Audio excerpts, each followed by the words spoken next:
listening to the Rebel Rebel podcast with Rory Carson. Tá sé bhgéisteach leis an fód cruúlaí Rebel Rebel le Rory McCarson.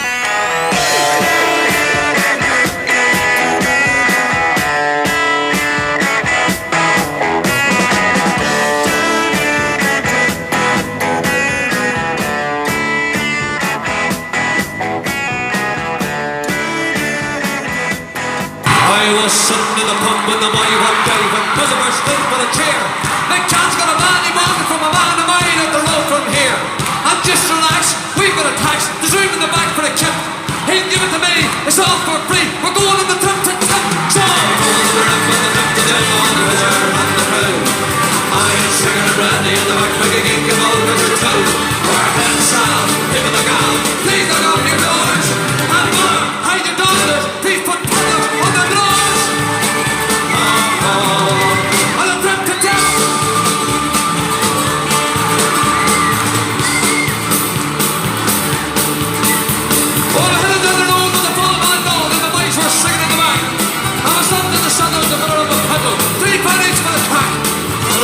The old man stopped, measured the bag like a weasel. But all the intensity began to mention the fuel in the van was diesel. So we're going on the left with the trip to tip on the reserve and the crew. Ollie, Swinger, Randy in the back, bring a geek and both or two. We're heading south, people look out, please look out your doors. And mother, hide your daughters, please put padlocks on the drawers. On the trip to tip.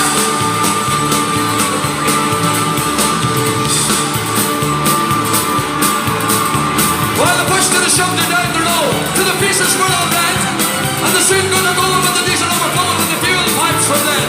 And late that night at the campfire site, Buzzer's crew put in. And because of the drinking, the band was stinking. Whiskey, fuck past gin, so we're going up on the trip to them. Ollie Buzzer and the crew.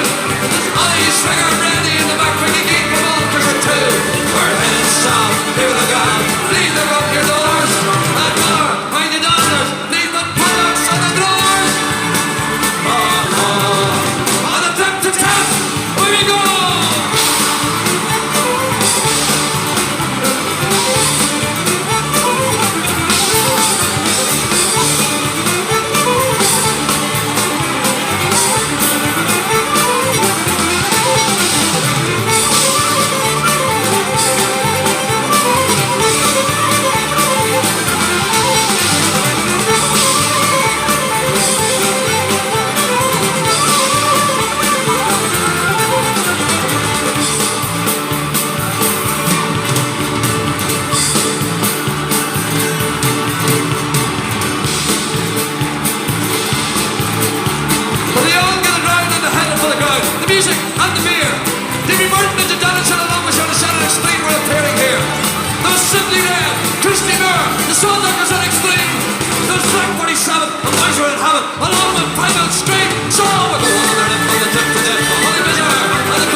Stop, don't speak, come on, all together.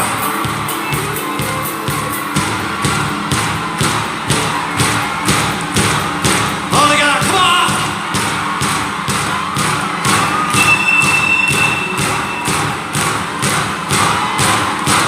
To everyone's joy, the rest of the boy, they went to the inn for a drink. There was Ollie, Swinger, Brandy in the back, no sign of Frankie gig. And out they ran, they searched the van, they realised their slip. For breaking on a woman and he shouted, I'm coming on the left with the trip to tip. So we're going on the left with the trip to tip. On the Buzzer and the crew. Ollie, Swinger, and Andy in the back, we can get you both to the two. We're heading south, people look out, please look up your doors. And mother, hide your daughters, please put padlocks on the doors. On the trip to tip. Ladies and gentlemen, will everybody clap in their hands? Because this song tells the story of a group of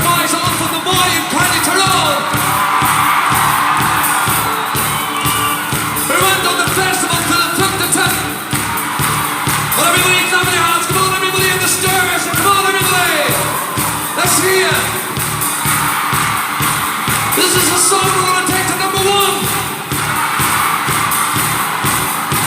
We're going on the rhythm on the 10 to 10. Bonnie Fisher and the crew. Ollie, Swinger, Randy in the back, Peggy Gate and Bonnie Fisher too. We're heading south. People look out. Please look up your doors. And mother, hang your daughters. Please put padlocks on the doors. On the drip to death.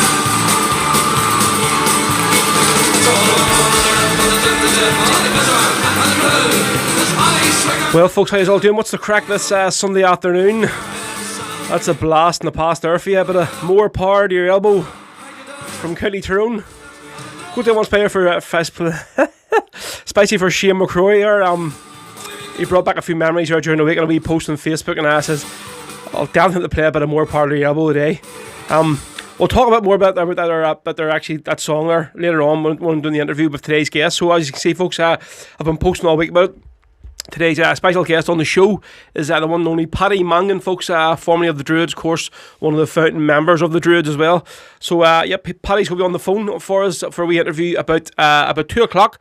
And we'll get on for maybe about 40 minutes, so we'll go play a few songs that Paddy featured on with the Druids. And we'll get a bit of crack. So yes, folks, we're here today on YouTube Live, of course, and multi-streaming as well for today on Facebook. Obviously, we've sort of said about we're done with Facebook Live and all this here, but a few people have messaged me during the week saying, listen, they can't get on the YouTube for some reason to see the show, they can't comment for some reason. Probably more older people of my mother's age. She's going to beat me if she hears that night downstairs. But I don't know why people can't get on it, but I mean, everybody else seems to be getting on it grand. So listen, we'll be on YouTube all day. We're on Facebook at the minute until I play something that they don't like, and they'll probably cut me off. But sure, we'll give it a like and see how far we get on. So, folks, if you are watching on Facebook, please share the stream for me. So, everybody who's watching now, just share it for me. Just hit the share button, do a watch party if you can. Say certain songs I'll be able to play, and certain songs I won't be able to play because obviously we're Facebook just. It happens, and they just don't like me playing certain songs, and I'd rather try and keep the stream on Facebook if I can. So get the requests, and if I can play them, I definitely will. So folks, yep, we're here at 4 o'clock this afternoon. Myself, Roe here from the Rebel podcast. So say open the show with the great More Part of the Elbow from County Tyrone. That their CD was recorded live in the arena club at Armagh, so it was. How long ago it was. Cracking CD, so it is, yep. So listen, folks, so we're going to move on here for you. This first request this afternoon is for my mother, Kate, sitting downstairs. So I'm hoping this one doesn't cut me off of Facebook, the very first second song of the show, but we'll see how it goes. So listen, this week will be the 40th anniversary of Kathleen Largy. I know there's been a lot of talk of her this week, so there has comparing sort of different people to Kathleen, and there's been a few sort of wee things raised and stuff, whatever, but we'll not really get into that there. But obviously you all know she's a legendary singer, so she is, with the Flying Column. So we'll go to this one here, and this is the Patriot Game. From Kathleen Largy, folks, and this is Rebel Sundays on YouTube Live, and for the time being we're on Facebook Live, so let's get as many shares as possible, folks. Get it going, we'll get as many people on the show today. Here we go.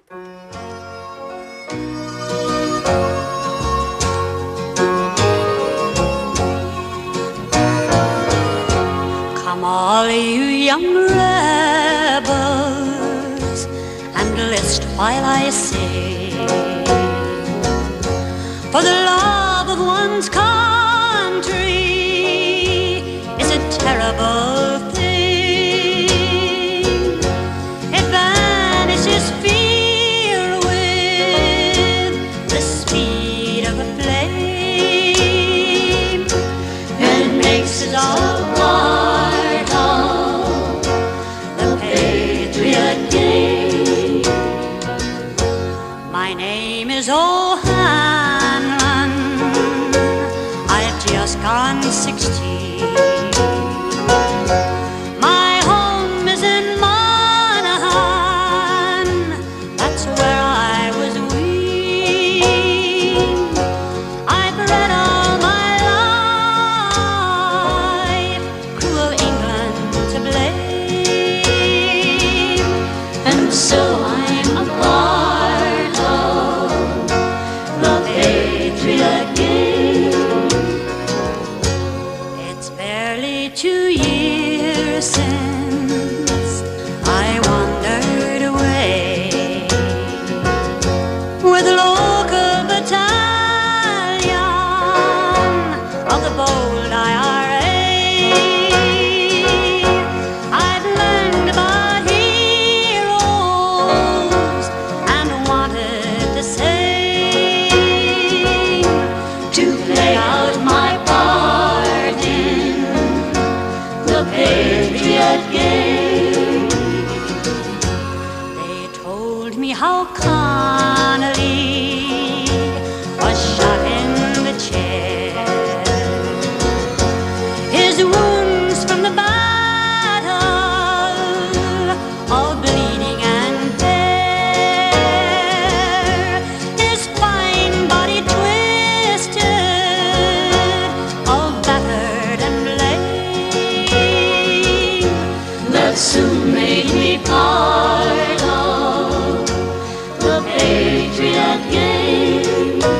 ours has for long been half free.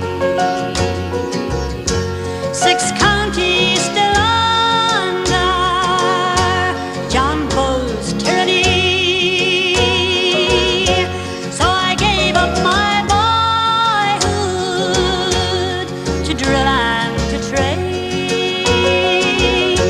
and to play my own part in the Patriot game. And now as I lie here, my body all holds, I think of those traitors who bargained and sold. I wish that my rifle had given the same to the quislings who sold out the Patriot game.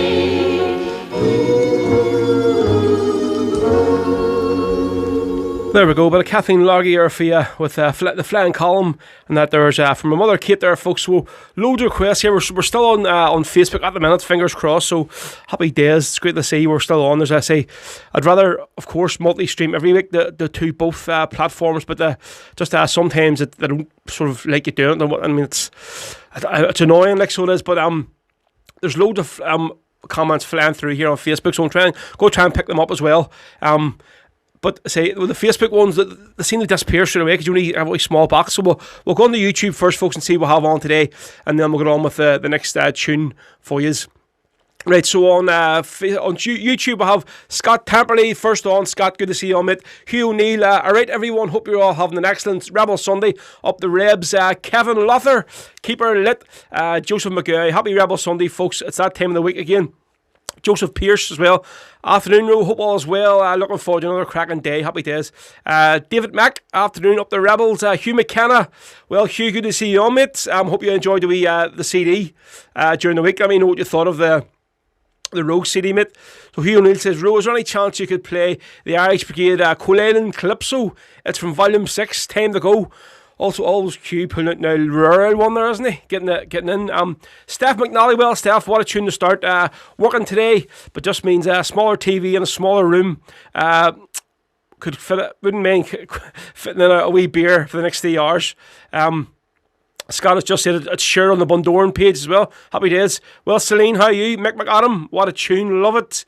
Hugh O'Neill, did Kathleen Largy ever sing a song called Ireland Divided? If so, can you please play it? I'm not sure if it's herself or Annie Thompson Brawley. I know she did sing one song. Was it not the Ireland United she sung, was it maybe? Sean Mealy, happy Rebel Sunday, Ro, any chance of Bowl of Vogue today? Did I not play Bowl of... I played Bowl of Vogue last week, didn't the Cruncher version, so I did. Mick McAdam, your mum has great taste. Don't be telling her that to her, she'll never let me forget it. Mikey K, afternoon, Ro, there's something special about a woman singing a Rebel song. Any more would be great, not a problem. Marty Heaney, afternoon all, thanks for the wee delivery, Ro, top-notch products. Happy days. I say, folks, the snoods have been flying out this week, so if anybody else wants to get one, I'll post a wee link to the new sort of merchandise I have on the comments here on Facebook and YouTube. So basically, I have a cracking new hoodie that I have out of a wee beanie hat, and I've got a snood as well, plus the t-shirts we've had over summer. They're still on the site, so I'll put the wee link up. So thanks to everyone this week who's bought one. Supporting the show, folks, much appreciated. It does go a long way to helping the show run, folks, so thank you. Right, so we'll try and jump on the Facebook here, providing we're still on. And we'll see. I think we're still good. Brilliant crowd here listening on Facebook. So Pat Warren is looking for Helen Paddy. Richard Daly says afraid of the Earls. Kieran Turney's on. Steve McDonald says could please play Death Before Revenge. Right, we'll try and get a few of them on. Next tune for you is go this one for Scott Temperley. So he's the first one requested on YouTube, obviously, and he sent me this earlier on as well. And so he's looking to Foggy Dew in this particular version. And I have to say, whenever we had Stephen and we Dan on the podcast, I think it was the start of last year. No, wasn't actually 2019. And we've done a two-part show called Get the Rebs on, and basically we're just basically talking about all our personal sort of favourite Rebel songs, Rebel albums. And he had sort of said that but this version of Foggy Dew, the Irish Brigade's live version, live in the Sidewalk in Dublin, was his favourite all-time version. I have to say, myself as well, I have to agree with that there. So we're going to this one. This is spicy for Scott Temperley, and this is the Irish Brigade live at the Sidewalk in Dublin with a great tune, the Foggy Dew. We're here in the Sidewalk in Cattlebrew Street. Just round the corner is a GPO, become the symbol of the struggle in Ireland from 1916. This song's a song of 1916, a song called The Foggy Dew.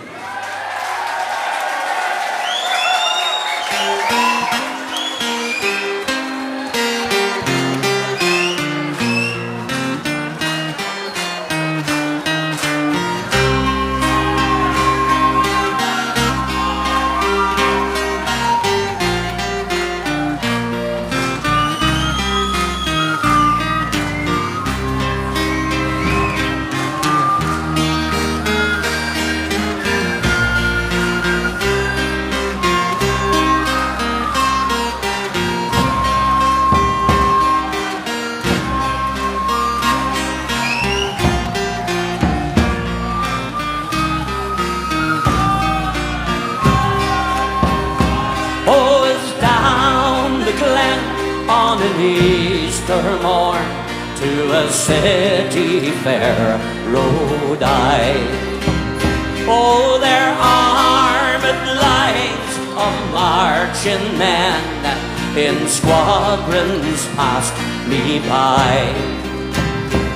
No pipe did hum, no battle drum did sound out its loud tattoo. But the Angelus bell, or the Liffey swell, rang out in the Foggy Dew. Oh, right proudly and high over Dublin town, we hung out the flag of war. It was better to die in an Irish sky than at Suvla or Sudelbar. Oh, and from the lips of royalty, brave after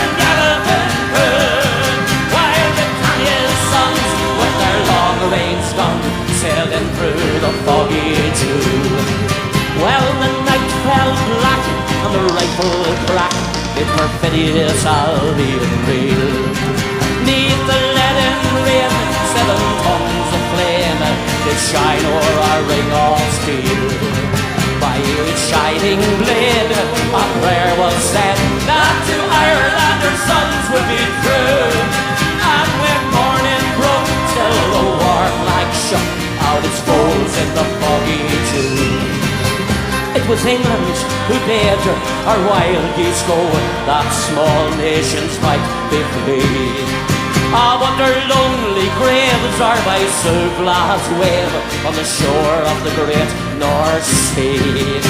Oh, had they died by Pierce's side, or fought with the Provost too, when their names you keep where the pinions sleep in the shades of the Foggy Dew. Here we go!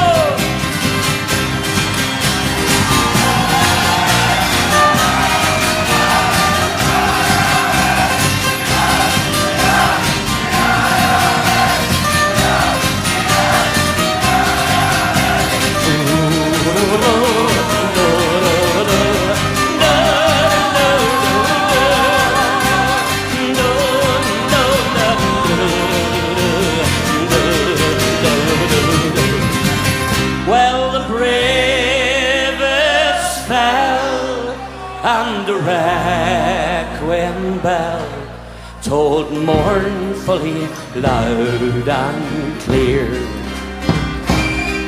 For those who died on that Easter tide at the springtime of the year, while the world did gaze in deep amaze at the gallant men of you. Freedom's light might shine through the Foggy Dew. Clap your hands! Back through the glen I rode again, but my heart with great heart sore. For I parted then with valiant men, of them I will see no more. But to and fro in my dreams they go, and I need and I pray for you. For slavery fled, oh the rebel dead, when you fell in the forest. There we go, folks. Bit of the Irish Brigade, the legendary Irish Brigade, folks, with the Foggy Dew from their album Live at the Sidewalk in Dublin. And that one's spicy for Scott Temperley, who requested that this morning for me. So, Scott, that one's spicy for you, mate. I hope you enjoyed it. It is definitely, I must say, I've heard so many versions of that song, but just the way that starts off, the way they come in, even the version, their latest version was recorded in Grace's a couple of years ago, where Anya does her wee solo bit in the end as well. That's just another like spine-chilling version. It's excellent. But that's the Irish Brigade there for you. So back on the Facebook here, the comments are just like flying through, folks. So if I miss them, I'm very, very sorry. I'll just put them in again. Karen Dixie Downwell. Karen, haven't heard of you in a long time on the show. Hello from North Belfast, where I'm currently in isolation, battling COVID. Loving the music. Well, Karen, hopefully you get better soon. Colin Walton. Hi from Derry. Podrick. Oh, is that Keelan? I'll just say Podrick. Sweet Jesus, definitely some version. Pat Warren says quality tunes. Francis McPeak, yep, here we go. Shane McCroy, is that a pint of vodka or drinking man? Get it into. Definitely not a pint of vodka, so it isn't. It's a pint of water. I'm only on strictly the water, folks. I usually have a lot of shit to do here once we finish this in the afternoon, so I have to be driving. And folks, I have to say, I had to please forgive my appearance this afternoon. I'm not mood this morning. We're just one of those ones you just don't give a shit, and I cannot be arsed having a shave. That's the kind of mood I'm in this morning, so it is. So please forgive the scruffiness if you can. Right, so we'll go back to YouTube and see who we have on, giving us a bit of grief here. Right, let's see. So Hugh here and Selena just basically going to be back and forth. So we'll let them just continue on their conversation on their own there. So also, let's see what other comments we're having. Who else?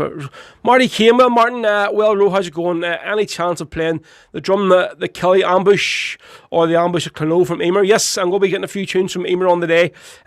Maybe I shouldn't, because obviously I've been trying to get Emer back in the show for a while now. It's been literally a year since she was on the last Rebel Sundays, and she was trying to nail her down for a date. So she finally told me last night, give me a date. Yep, I'll do this here. It's going to be my birthday weekend. That's what happens when you talk to a woman that's full of Prosecco, because they're usually talking shit and regret it, the N-words. So of course, wake up this morning, sorry, Ro, I can't do that date. I basically went out and drink with my friend that day instead. So like, she couldn't even spare like 40 minutes from me, you know. Like, for everything I've done for your career, Emer. And you couldn't spare me 40 minutes on the day of your birthday weekend, but only joking, Mrs. I know you'll definitely get on for another date. Right. So somebody asked her in the YouTube comments, just something great about hearing women singing Republican songs. So any chance of any more? Yes. So here's another great woman from Derry. Well, currently residing in Glasgow. She more or less may as well be in Glasgow now. Of course, talking about Krista Coyle, or Christina, as they like to call her and piss her off. Because she hates it. So this is a song from her album, From the Streets of Free Derry, and it's a song written by Pangarban, Death Before Revenge. So here we go. It's Krista Coyle on Rebel Sundays. Myself, Ro, folks, with Death Before Revenge. Here we go. Call me what you will, oh, and tell me what they say, that tomorrow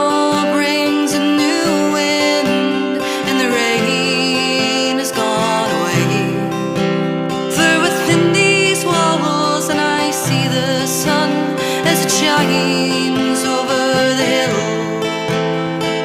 tiny into those valleys and amongst the daffodils. I've been away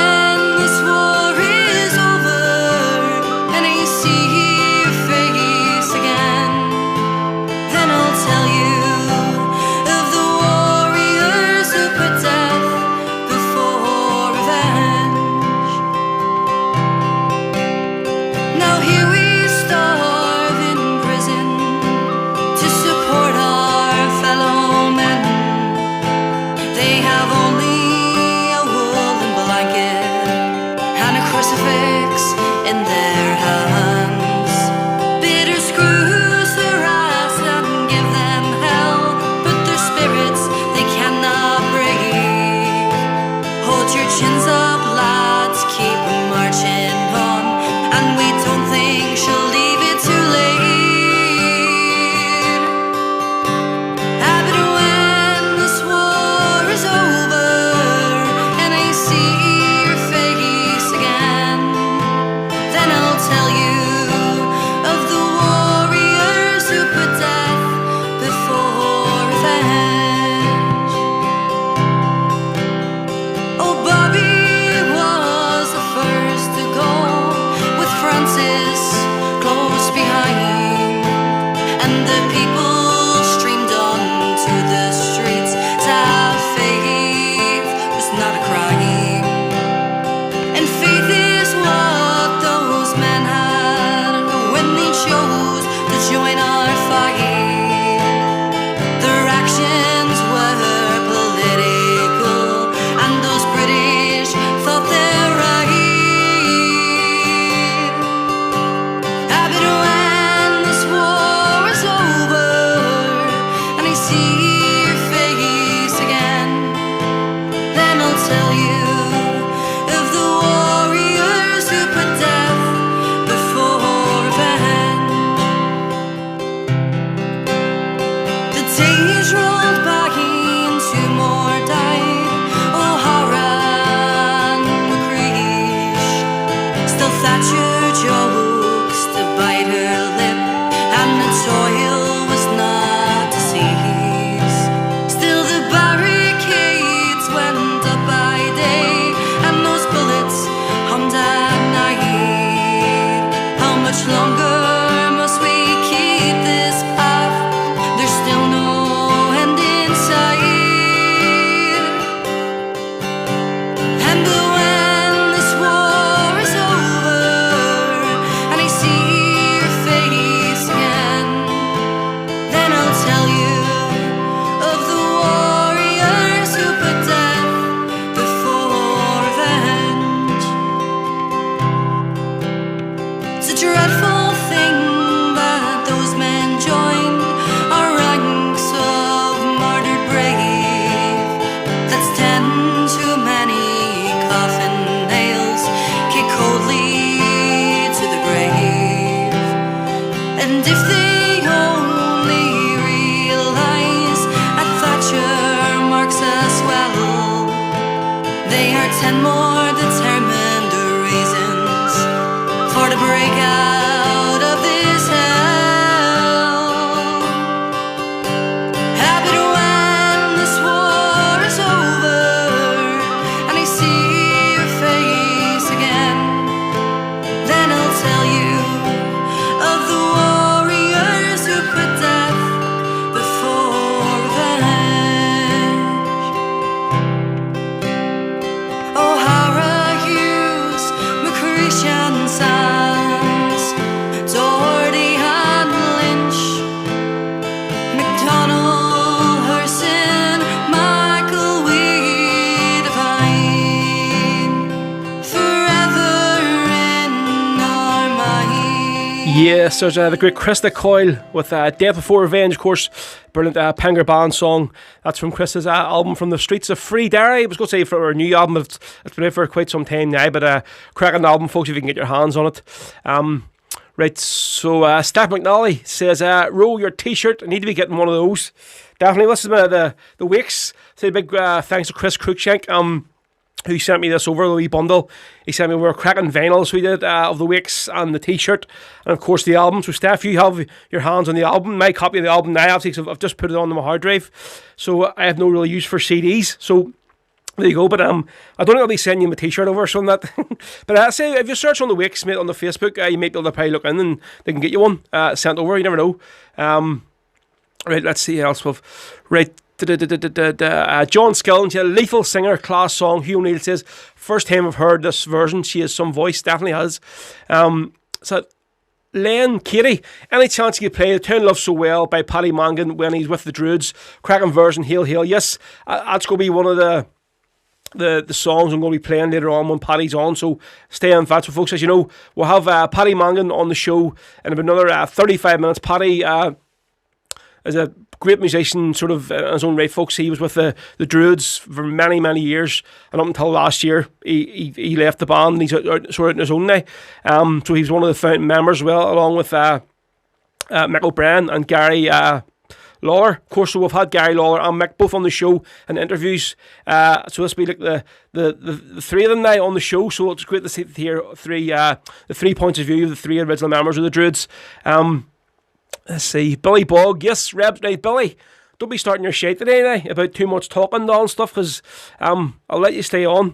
But there's going to be a good mixture of Rebs and talking on now, so you know what the crack is from last week, okay? So we'll go back into Facebook Live. Hopefully we're still here on and see folks, if your comments come through on Facebook and I haven't read it out, my apologies, but they're flying through so quick and you can't sort of keep hold of them. Damien McCaffrey, a good rebel song for the boys in the Falls Road. Carmel Quinlivan, Duggan, afternoon, how you doing? Shane McCrory, anything from the Players Brigade, please.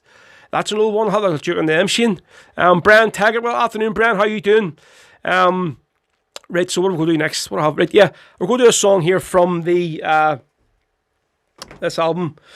Now we've been pumping it for the last month or two from what was come out, the Stories of the Land CD, and one song that I always play on it, and Sean McCaffrey done a live set on Grace's page last night, so he did. I'm not sure if he sung the song. He might have. I didn't hear the whole set, but probably the standout song of this CD. And I know it's busy. After Ronan heard Sean singing this, he says, "This we'll have to make this album." Basically because of this song. So the song is called Joseph Mary, and obviously you've all heard the song Grace.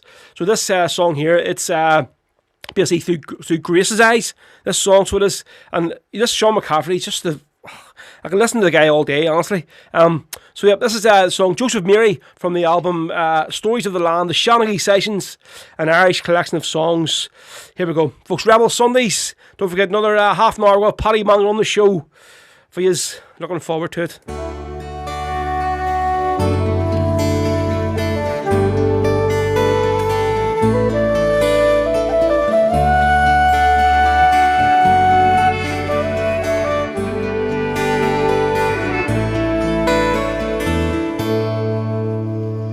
As you look upon me, you gaze into my eyes. It moves in slowly, for you've a greater love than I. I'll forgive you for your first love, for Ireland is so deep. And I know for you to savour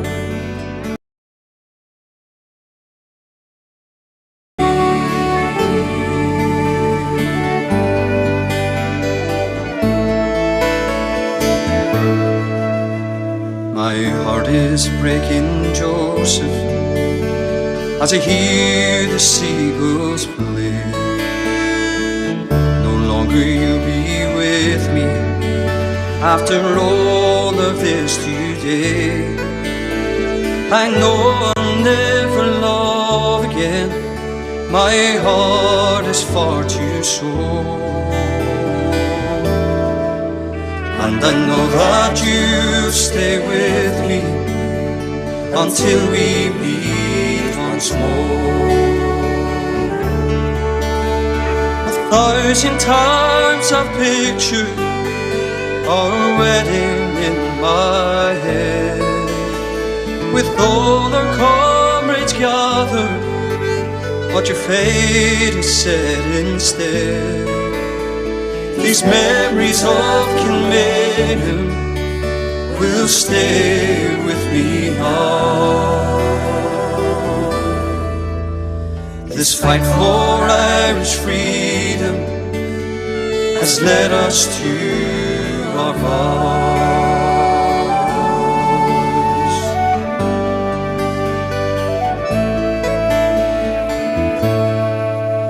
Our love lies in the future of Ireland bright and free.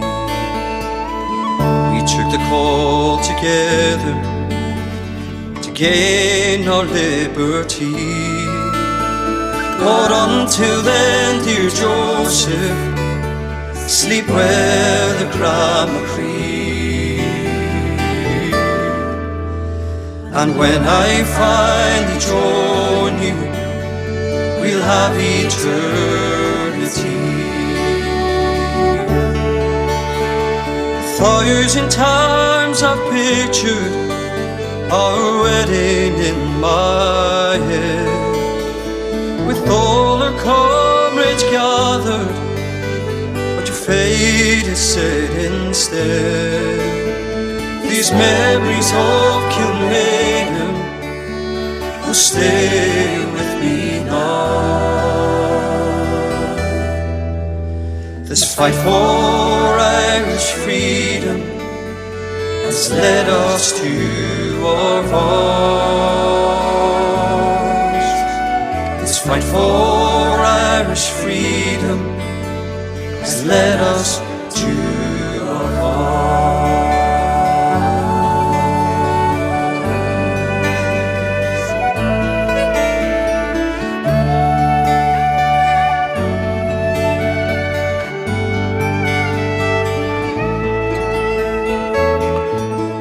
There you go, folks. There's a Joseph Mary from Sean McCafferty off the Stories of the Land, the Shanaghy sessions. Folks, there's a few people here sort of saying that first time they've heard that song, honestly, and they're just mind blown. Definitely. It's just a fantastic song. So there's we'll jump on the YouTube here. Let's see. Roland McDonald, yeah, thanks for supporting the album, Ro. Absolute legend. Cheers, pal, not a problem. Sean McCaff as well. Cheers, Ro. Not a problem, mate. Sean, honestly. Again, great set last night, mate. Joseph McGow said, would you play Billy Reid by Kelly's Men from Derry for my neighbour, Colin Walton, big Salt Lake fan? Yes, I'm going to do that one next for you. Joseph, not a problem. James McCleave, excellent, mate. There you go. Yeah, it's a cracking version there, Shimmy. So it is. Right, see, Facebook, go back on here and see who will have comment and see the comments on Facebook are already flying through. So they are. So I'll see if I can get this, because I seem to lost the feed. We'll try and go back into it and see if we can find it. Try and get the comments up. So yeah, so folks, in the meantime, we're going to do the for Joseph McGow there, who asked for Kelly's Men, Billy Reid. So, yep, if I'm not mistaken, maybe Sean can tell me, he actually played the whistle on this album, the one that was recorded live in the Cragen. I think he is, and we're looking back in the videos, I think he is. So, yeah, for Joseph McGow, who requested on Facebook, this is the brilliant Kelly's Men from Derry, especially for his mate Colin Walton, and this is the Ballad of Billy Reid.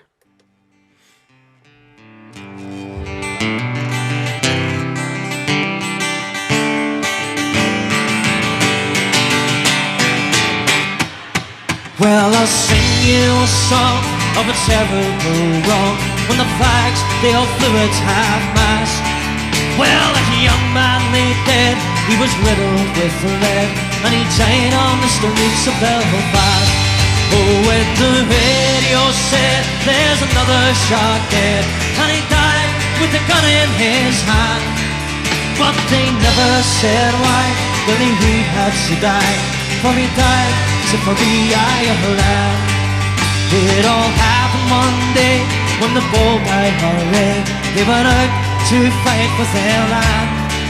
With that old Thompson gun, with the Brits on the run, to return to their home was the plan. Oh, when the radio said, there's another shot dead, and he died with the gun in his hand. But they never said why Billy Reid had to die, for he died to free Ireland. While returning those guns, Billy met Billy Scum, and when the fight had begun, his position was dire and his gun would not fire, so he died with the old Thompson gun. Oh, when the radio said, there's another shot dead, and he died with the gun in his hand. But they never said why Billy Reid had to die, for he died to free Ireland.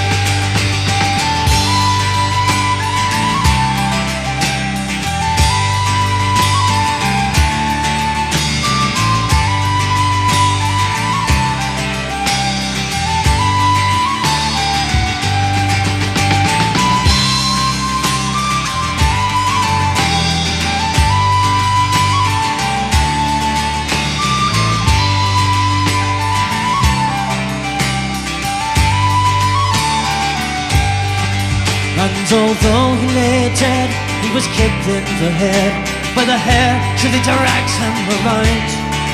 But they still fear him yet, and they'll never forget how bravely he withstood his ground. Oh, when the radio said there's another shot there, and he died with the gun in his hand. But they never said why Billy Reid had to die, for he died to free Ireland.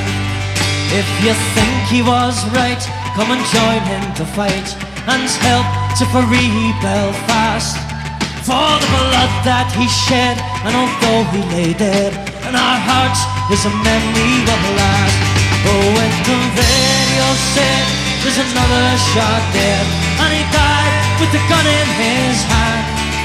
But they never said why Billy Reid had to die, for he died to free Ireland.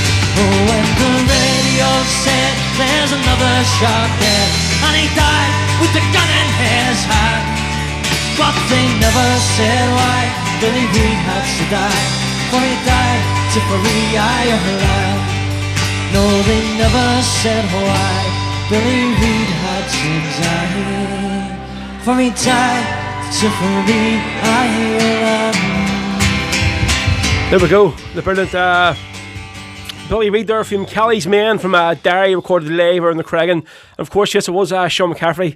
Well, he said he's trying to play the whistle on their song, but he's being a bit modest. So he is. So it was for Joseph McGaw, who asked for it on YouTube. Right, so Hugh O'Neill and Celine, can the two of us, just folks, if anybody's listening on Facebook here and can't see the comments on YouTube, can the two of us go and join Tinder or something, if you can? Because like basically you're using up all the comments here. Basically Hugh's talking about when he wants to come over here and go to the Rock Bar, and he's sort of asking Celine out on a date. I don't know what it is or not, but and Celine sort of said, well, I haven't been there in 20 years. Well, Celine, you're a bit old for the Rock Bar, to be honest, like, so you are. It's only for us young ones these days, especially Rebel Sundays. You wouldn't fit in at all, so you wouldn't. And you might even get in, for God's sake. I'm only joking. Peter Johnson, great version of Billy Reid. Right, Hugh says, sorry, I'll stop now. Right, so we'll see back on the YouTube here, or Facebook. See, these comments, folks, are just flying right through, so it's trying to, there we go, Damien, Damien, how you doing? Good man, Ro, keep it going. Michelle McLaughlin's looking hills around Dunloy. Joe Orif, Philly, give us some follow me up to Carlo. Who the hell's Philly? Follow me up to Carlo. Peter O'Connell, go Irish Balladeer. Afternoon, great show today. Happy days, mate. Cheers for tuning in. Franz McPeak says, great song, must learn it. I think it's talking about the Joseph Mary song, that there one. Folks, you see all these people that are putting the tricolours up? You're actually putting bloody Ivory Coast flags up. See, that does my head in. Seriously. Green, white and orange, and orange, white and green. Right, so Patricia McCulloch is looking the legend. Yeah, so that's going to be on. Don't worry, it's going to be on very, very soon. Right, let's see. So, I see Emer's on. How you doing, Emer? See, you're in bed, are you? Right, so talking of Emer, so obviously, even though she sort of ditched me for her birthday weekend, we're going to do this song for, well, that's for her, for Marty Kane asked for it. So he's looking for this here song from Emer's album, Live at the Rock Bar. So it's another great tune, I think, written by Jerry, as far as I know. So this is The Ambush at Drumnachilly. I've been sort of trying to say it with a good culty accent, like Emer, you know. Yeah. I'm not doing the intro of the song, so go play the song. So as far as I know, that's how it's pronounced anyway, so it is. Happy days, Emer, slanted, tuned in and shared and just actually give the proper tricolour. That one of them Ivory Coast jobbies. Right, so from Marty Kane, this one's spicy for you. This is Emer McLaughlin live at the legendary Rebel, not Rebel Sundays, the Rock Bar, the home of Rebel Sundays. And this is The Ambush at Drumnachilly. And actually this weekend, folks, actually before I do this here, this is a year since Emer released this album, so it is. So fair play to Emer. Again, I'm sure it's literally, you've sold so many copies of it, and fair play to you. So Marty, here we go. Ambush at Drumnachilly, spicy for you.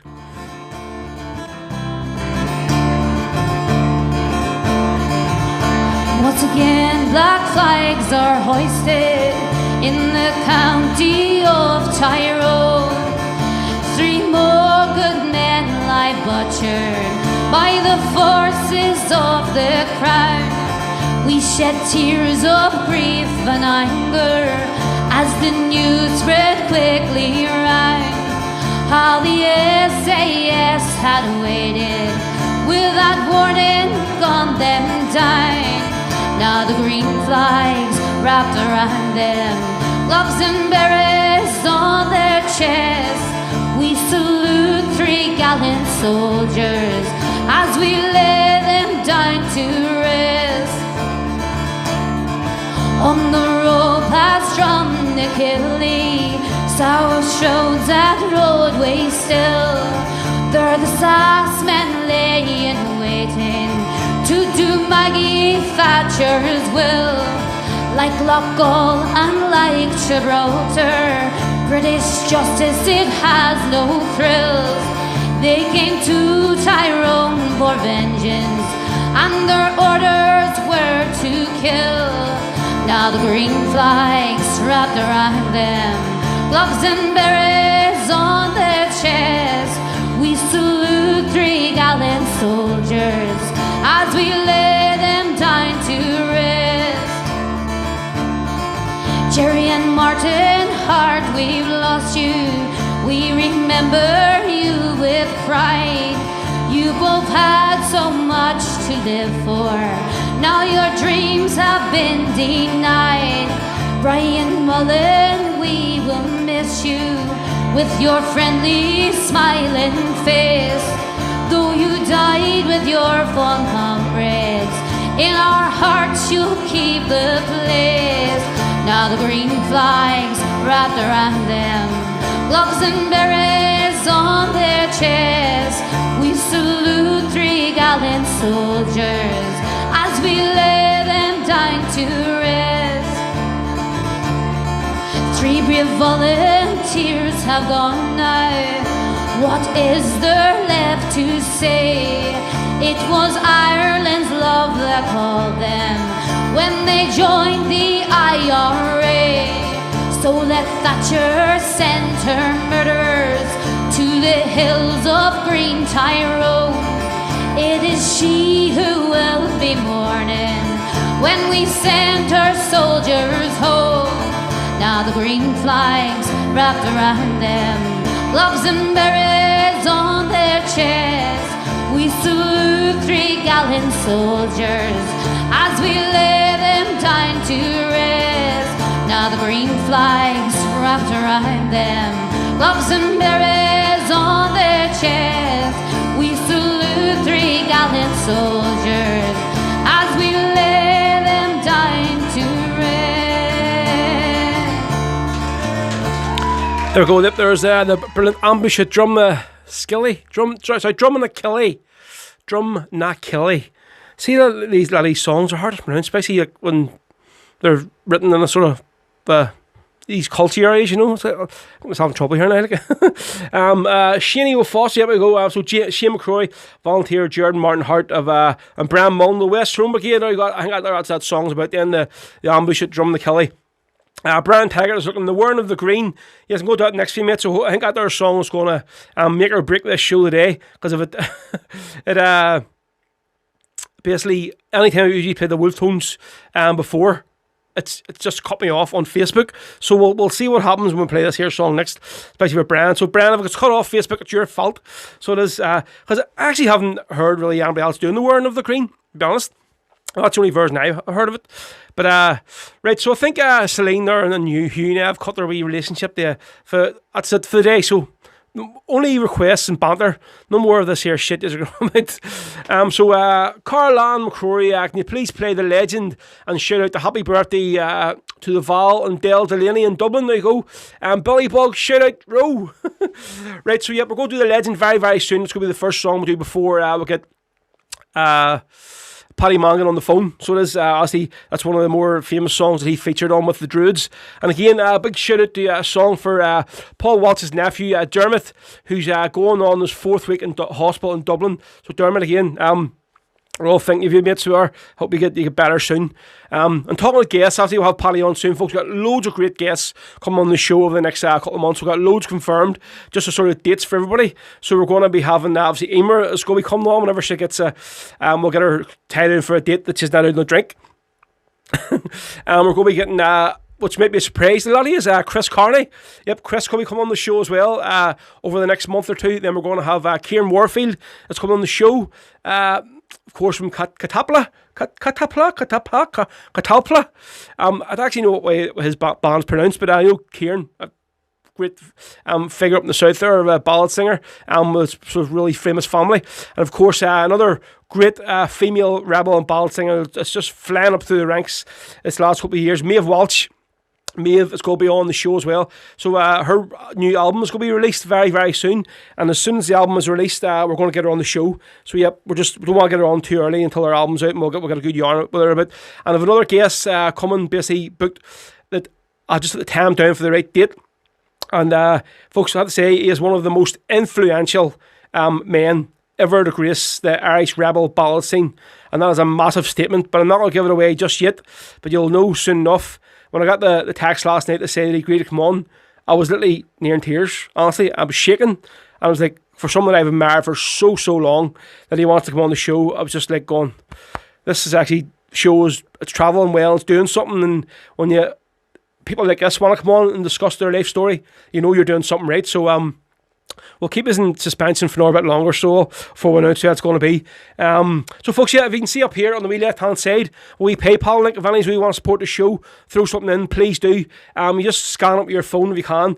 It's the wee QR code, or if you can fire something in, it's just paypal.me/DJ Row Show. Folks, it all helps to keeping the show going here. So it does. Anything you can throw in, be much appreciated. And again, thanks to everyone over the last month or two that have, since I put the PayPal link up, that have been giving me something every week. Astounded. And of course, everyone that's been buying the merchandise this week from I put it out, the snoods and the beanie hats and the hoodies, folks, there's loads still there. So just check out the merchandise page. Right, so Celine says, Martin, Hugh will take Kate, him over and her for shouting at us. Martin Heaney, Ro, you could be talking yourself out of Hugh and Celine's wedding gig. Honestly, we weren't trying to take over your podcast, bro. Hugh, don't worry, I'm only having a bit of banter, for God's sake.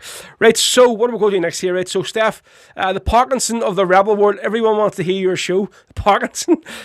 Well, I would more say Terry Wogan, if I'll be honest. Or Tommy Tiernan. Parkinson, Jesus Christ.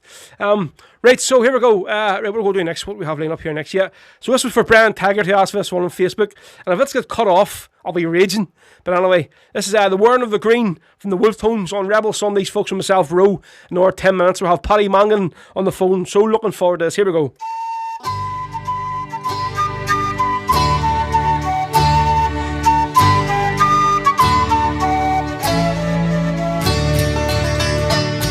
Oh, Paddy dear, and did you hear the news that's going round? The shamrock is by law forbid to grow on Irish ground. St. Patrick's Day no more will keep his colours, can't be seen. For they're hanging men and women for the wearing of the green. I met with Napper Tandy and he took me by the hand. He said, how's dear old Ireland and how does she stand? She's the most distressful country that you have ever seen. For the hanging men and women, for the wearing of the green. For the wearing of the green, for the wearing of the green. They're hanging men and women for the wearing of the green. And since the colour we must wear is England's cruel red, sure Ireland's sons will ne'er forget the blood that they have shed. You may take the shamrock from your hat and cast it on the sod, but 'twill take root and flourish there, no wonder foot 'tis trod. My father loved his country and sleeps within its breast, while I that would have died for her must never so be blessed.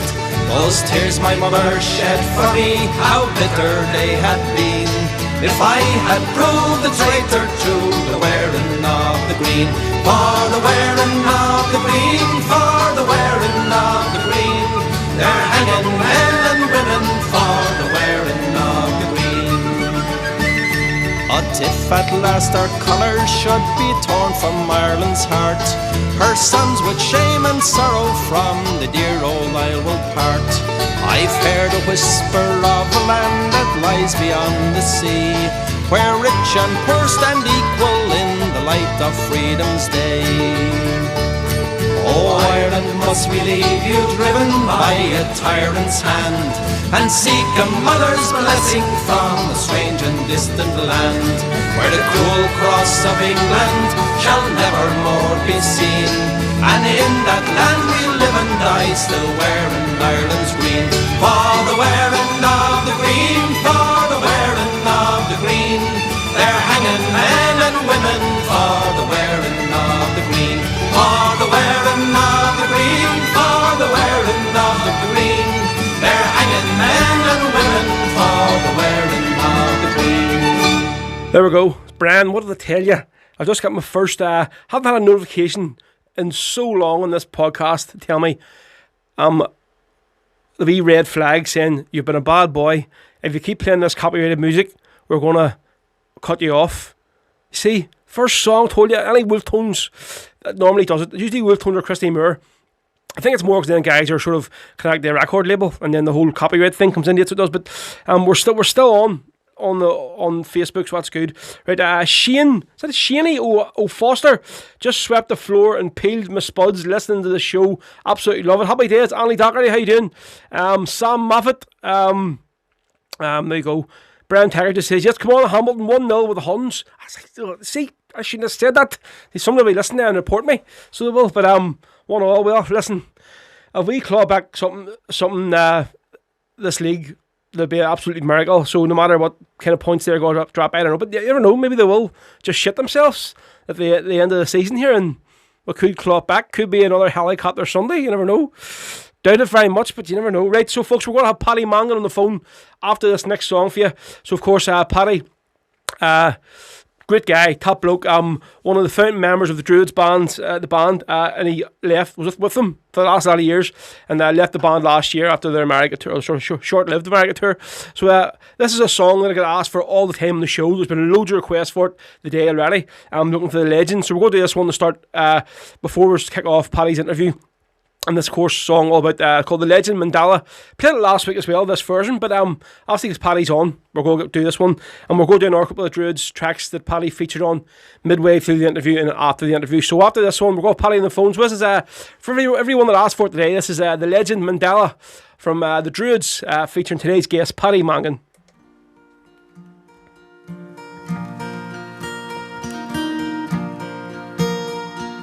Went to see a legend just the other night at the Yankee Stadium underneath the lights. I heard a man speaking after years and years in jail. His name, it was Mandela, and he came to tell the tale. Well, the crowd, they cheered him loudly, but then the silence fell as he spoke about the hard years in a South African cell. Although he was free, his heart was feeling the pain for his country, and his people was still a part of the chain. He said he hoped that he would join them, and walk down freedom's path. And these roads would be the hardest, but they would be the last. And to join our hands together, so we might be as one, and to bring ourselves to the cause, so this war, it could be won. I went home to bed that evening, went to sleep and I had a dream. I was standing in the pouring rain in an Irish field of green. And all around the headstones were the martyrs of the past. Well, they stood there in silence, and they spoke to me at last. Kevin Barry is my name. I was tortured in the cell. They wanted the names of my comrades, but this I did not tell. And I am Roger Casement. I was hanged in London town for bringing German rifles through that lonely Bannostrand. James Conley is my name.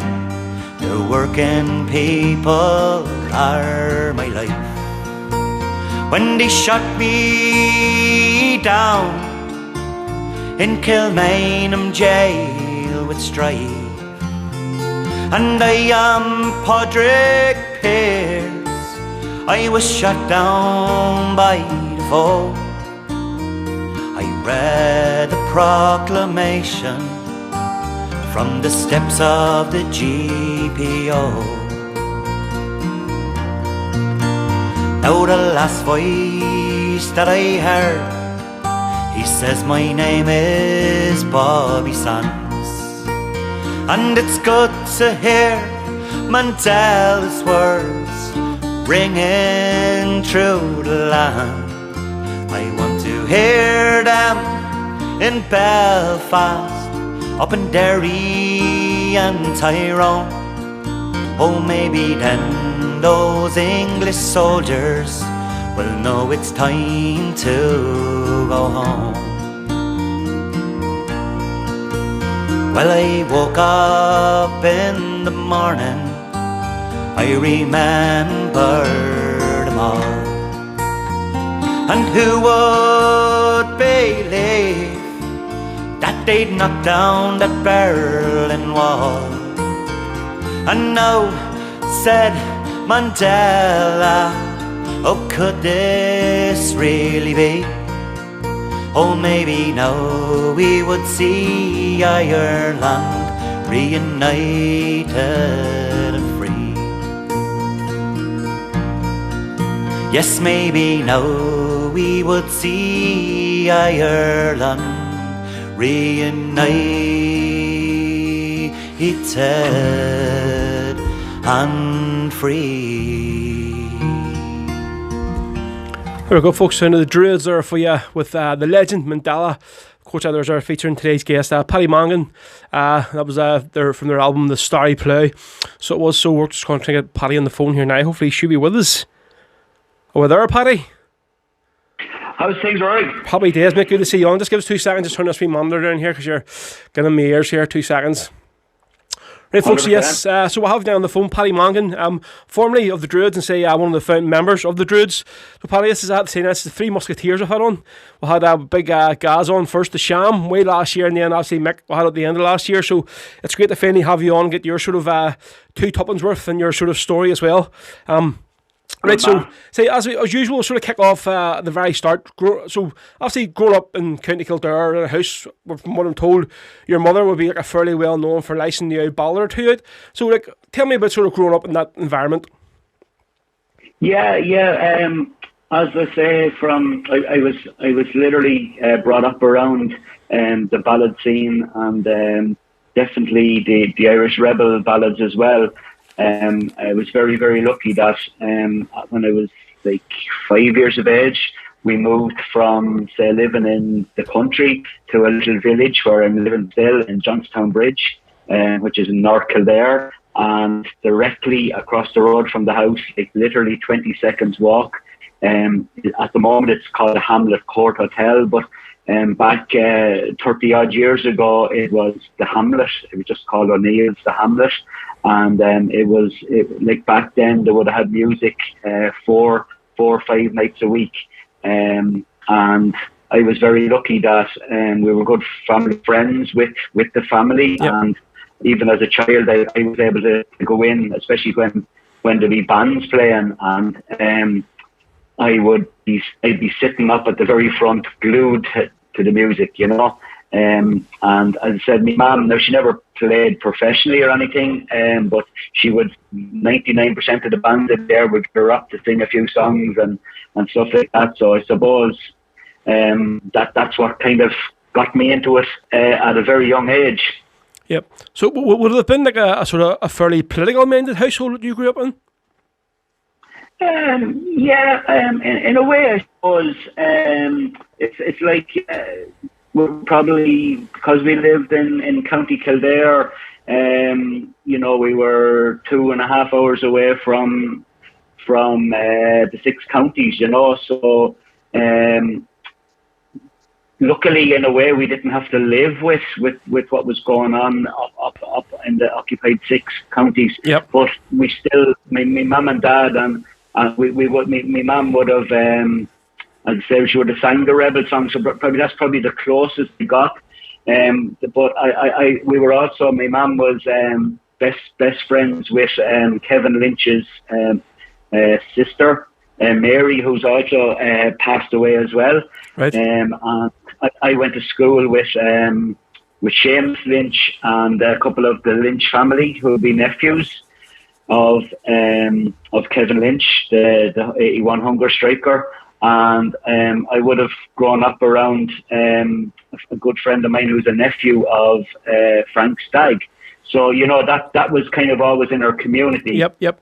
You know, so as I say, I would have loved to have grown up in the north, you know, in one way. But as I say, we were lucky that we had a peaceful life where we are. But I always felt, Jesus, like if I lived up there, you know, great people. It's not always cackle mates, isn't it? Seriously. Yeah. It's as I say, like there was always a draw for republicanism. Yeah, there always was. So obviously, growing up, then, who would have been a big influence on your sort of music? The sort of ways to sort of make you first pick up and want to play an instrument then? Yeah, I suppose. Well, I got a keyboard, you know, a piano keyboard when I was like 8 or 9. I think actually, no, because my grandfather actually got it for me, and he died when I was 9. So like it was probably 7 or 8 when I got that. But because at the time, living where we are, my mum and dad didn't drive at the time, and for me to go and get music lessons was like an ordeal. You know, the nearest place was like a half an hour's drive away. You know, so there was no such thing as learn online back then or anything. So that kind of, like, I still actually have that keyboard at home, but I can only play, like, there's probably 5 or 6 year old kids that can play better than me on it. You know what I mean? And but it wasn't until I was 20 that I actually got my first banjo. I bought it in Dublin, and I had been influenced by, naturally enough, by Barney McKenna from the Dubliners and watching him and stuff like that. And no, I never got to see the Dubliners, you know, because I was probably a little bit young when they were doing like the original Dubliners, you know, with Luke Kelly and all. Yep. I was 4 or 5 when Luke Kelly passed away. But so I got a banjo, and my learning of the banjo was bring it home and play along to the Wolf Tones, the Dublin City Ramblers, the Irish Brigade, all cassettes I had at the time, you know, and so that would be my influence on picking up the instrument. My influence from listening to music would have been naturally from a little bit before that, but I didn't really start playing until I was 20, and like we done our first official gig with the Druids on my 30th birthday. You know, so for anyone that's out there listening and they're in their 20s or heading for 30s, Jesus, I'm gone a little bit past setting up a band. Did you have any hair then, did you? Back in your 20s? What? Did you have any hair back in your 20s? Yeah. But, yeah, so, like, I feckin' bought a mandolin. Then I started getting a few lessons off a friend of mine who was a renowned fiddle player, but he was really good at banjo and mandolin. And I started getting some lessons off him. And when you're 20, 21 years of age, you're driving by racer cars, you're chasing girls. The music kind of. The passion for the music was there, but the time to sit. I was working 2 jobs at the time as well, and I was playing darts for my local club, and so between it all, to sit down and give the time a couple of hours a night for an instrument was falling behind. And this I was 21 at this stage, and my friend Billy that was giving me the lesson said to me one time, he said, how are you getting on with the banjo? And I kind of said, will I tell him the truth or will I not? And I said, to be honest, Billy, I said, I haven't played it in 6 months, It's just laying gathering dust. If you can picture, picture a mandolin is a small instrument and a banjo is a longer instrument, but they're both played the same. Right. So he said, have you ever considered playing mandolin? Because if you don't play it as often, it's still easy enough to get the width of your fingers for it, whereas banjo takes a bit more, especially if you haven't played guitar or anything, And so I bought myself a mandolin, and that was like 20 years ago, and I haven't looked back since. I don't even have a decent banjo anymore. So obviously the next question was going to be, you've sort of mentioned it there, but obviously you're probably most known for playing your famously named Mandy, your mandolin. Piano first, and then the banjo. Any other sort of instruments you sort of turned your hand to? Did you ever play the guitar or anything? No, I never played guitar in my life. If you said to me, Paddy, go on video live there now, and you have a guitar there and play me the chord of G, and I'll give you 50 £50, and I'd say, you can keep your £50, because I wouldn't even know how to play the chord of G on the guitar. And that was one thing that I made a couple of New Year's resolutions 3 or 4 years ago. And one was to start learning guitar. And as we went to the story of me taking the break from the music and finishing up with the Druids, one of the things I was going to focus on was learning guitar. Right. And then COVID hit. So, and I would rather go to a person. I have a friend of mine who will give me lessons, but I'd rather go to his house than do it over, I think Zoom or something. Better. I'm not saying there's nothing wrong with online. It's absolutely amazing. And if I was able to do online when I was 8 years of age, I think, I would have been in a better place, Musically, I would have probably learned a lot more instruments. So I can play like small bits on the accordion, like I say, much like the keyboard that I never got lessons for. I wouldn't be good enough to stand on stage playing it, but I can trick around. Have my grandfather's old button accordion. I can trick around on it, and I can trick around on like a harmonica and a tin whistle, and but that's about the mandolin and the banjo were the real ones that I learned, that I sat down and gave me time to, But then again, like I was learning off like Billy was one of the best men, and I actually got some tips off Barney McKenna's brother, and Barney from the Dubliner, Sean Og, who's also passed away since. But I got some tips off him as well, and that really helped. But I as I say to anyone that's listening as well, that you can sit at home in your bedroom, play a guitar and sing, and you'll learn a little bit more. But you're playing an instrument that you kind of need. If you're playing a few tunes on a mandolin or a banjo, it sounds great, but if you're sitting down at a sing song in a pub or something, and there's someone there with a guitar, and it all blends together, kind of a mandolin or banjo needs blending. Like when I started doing my Facebook lives in the lockdown, I was doing it just myself singing or a small bit on the mandolin. It's grand. But then I started doing bits with young Eddie on the guitar, and like completely different, But so like I as I said to somebody, if you're learning something like a mandolin or a banjo, get out there and hook up with someone. Whether you're going to start a band or not, it doesn't matter. But hook up with somebody on guitar when you can. And the 12 years I played the band, I think I wouldn't have learned. And I learned myself in them 12 years, of me playing. I don't think I would have learned that in 32 years. Yeah. Sitting with somebody. Like, you know what I mean? Of the experience of getting out there and and performing, as you'd say. I think talking like of the Mangan, I mean, obviously there's few people I've got to know quite well in this scene. You're talking like Kieran Davenport, who plays with like Glasnevin, Megan McNally, of course, formerly with the Irish Brigade, and then Big Chris, who plays with Ant Sparad. I actually spent a bit of time over in Puerto Rico a couple of years ago, and we're sitting at about 4 o'clock in the morning outside like the bar, and he would just sitting playing around the table, and that's to me, and Chris, he's sort of big guy, so he is like, and just he's just for such a small instrument, and basically just the way he and such a small area they basically play. And I'm going like, how are you doing that? I mean, it's so like because it's so fiddly. You know, like obviously all these chords and stuff you're playing. And I'm going like, how can you do that with such a small like instrument? I mean, because the difference a song makes when you have obviously a banjo or a mandolin on it. It's amazing. Like so, it does mean it always amazes me listening to it. What does? Yes, they're an amazing instrument. Like as I say, like I always would have seen people playing them at gigs and stuff.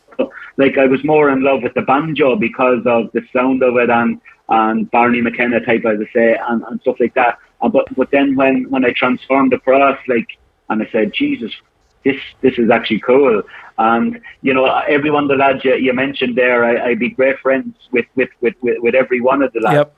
And we always have the crack, and if it's one of the guys' birthdays, you know, whether it's Kieran, Chris, or Mickey's, I always put up. Another man as well is Tomboy Loudon. Tomboy, yes, that's another one I forgot to mention. Yes. Well, obviously Tomboy hasn't been playing for a few years because he's still recovering, so he's like, no, of course, and what a man. And but I would, if it's one of their birthdays, and we'd always have a bit of banter on Facebook. And say, for instance, it was Mickey McNally's birthday, and I'd say, "Happy birthday to the second best looking mandolin player in the country," or on the ballad scene. Well, see, talking there when you're talking about Tomboy. It's a funny story. When we done a podcast about 3 years ago, the one we done about inside the cages. So we had a load of ex-prisoners on around the cages. I seen my dad, Kevin. So he had a story about he actually shared one of the room with Tomboy, right?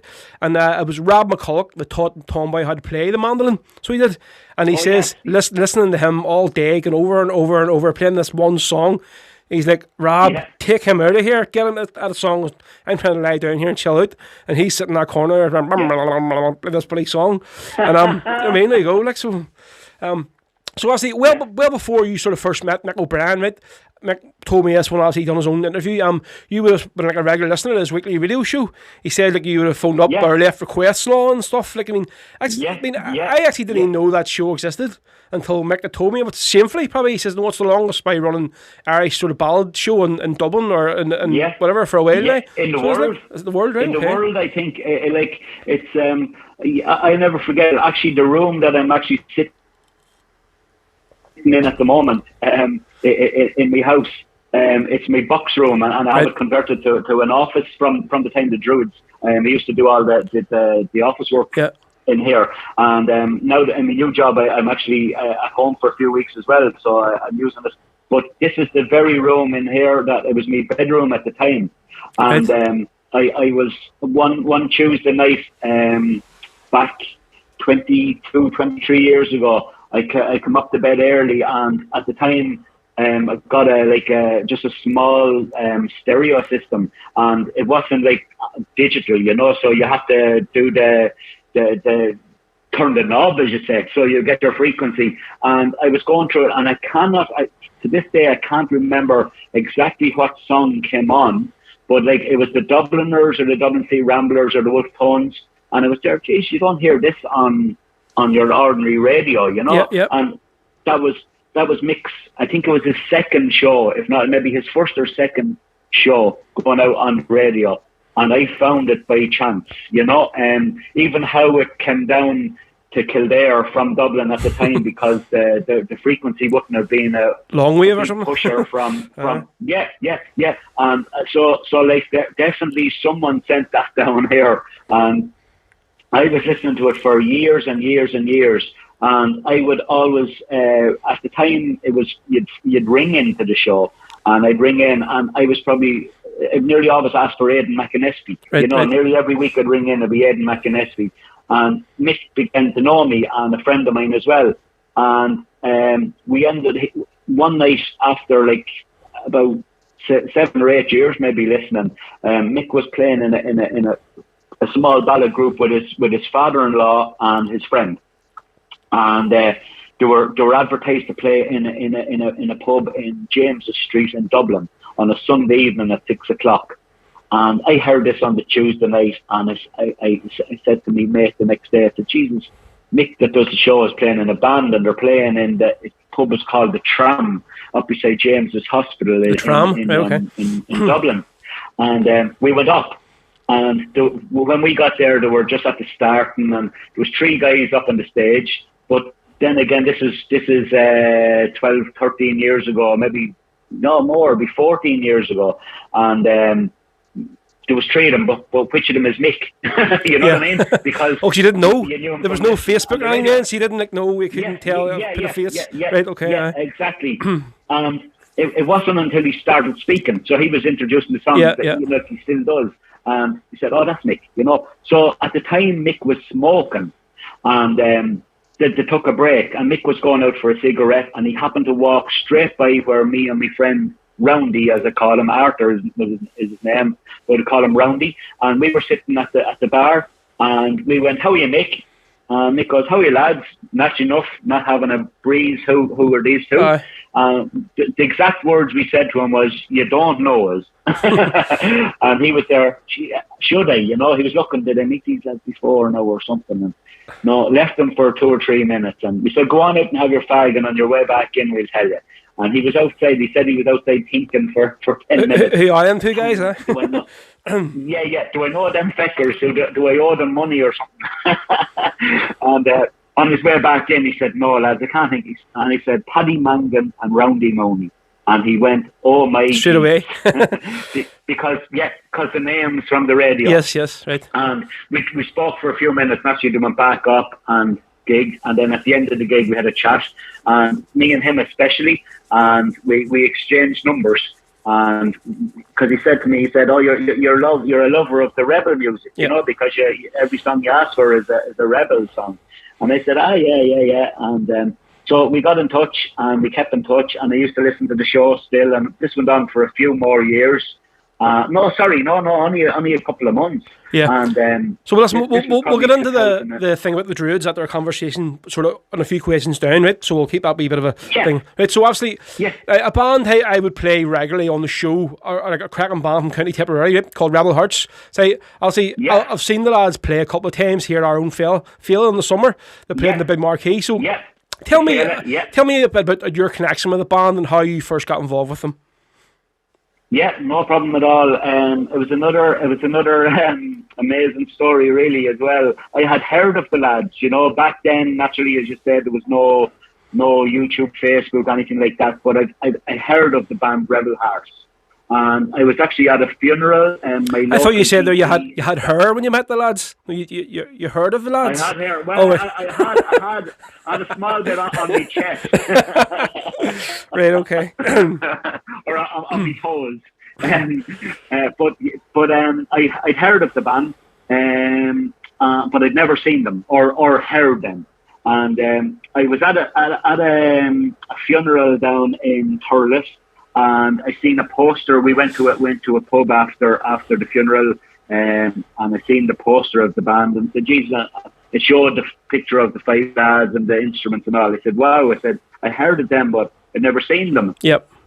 So it went on and on and on for a few more months, probably. And I used to follow Patsy Watchorn, who would have been the lead singer from the Dublin City Ramblers. Yep. And he had finished up with the Dublin City Ramblers, and he'd set up a little band called Patsy Watchorn August Accordia. So Patsy Watchorn and Friends, and they used to play in a famous ballad house in Dublin called the Lower Deck in Portobello and Rathmines. And I used to go up most Saturday nights. I often used to go up on my own row, you know, because if the lads were going off, as they say, courting or going somewhere else, I would, a couple of us would head to Dublin. But one night we went up to see Patsy Watchorn in the Lower Deck, thinking that he was there because he was there 99% of a Saturday night. He was there.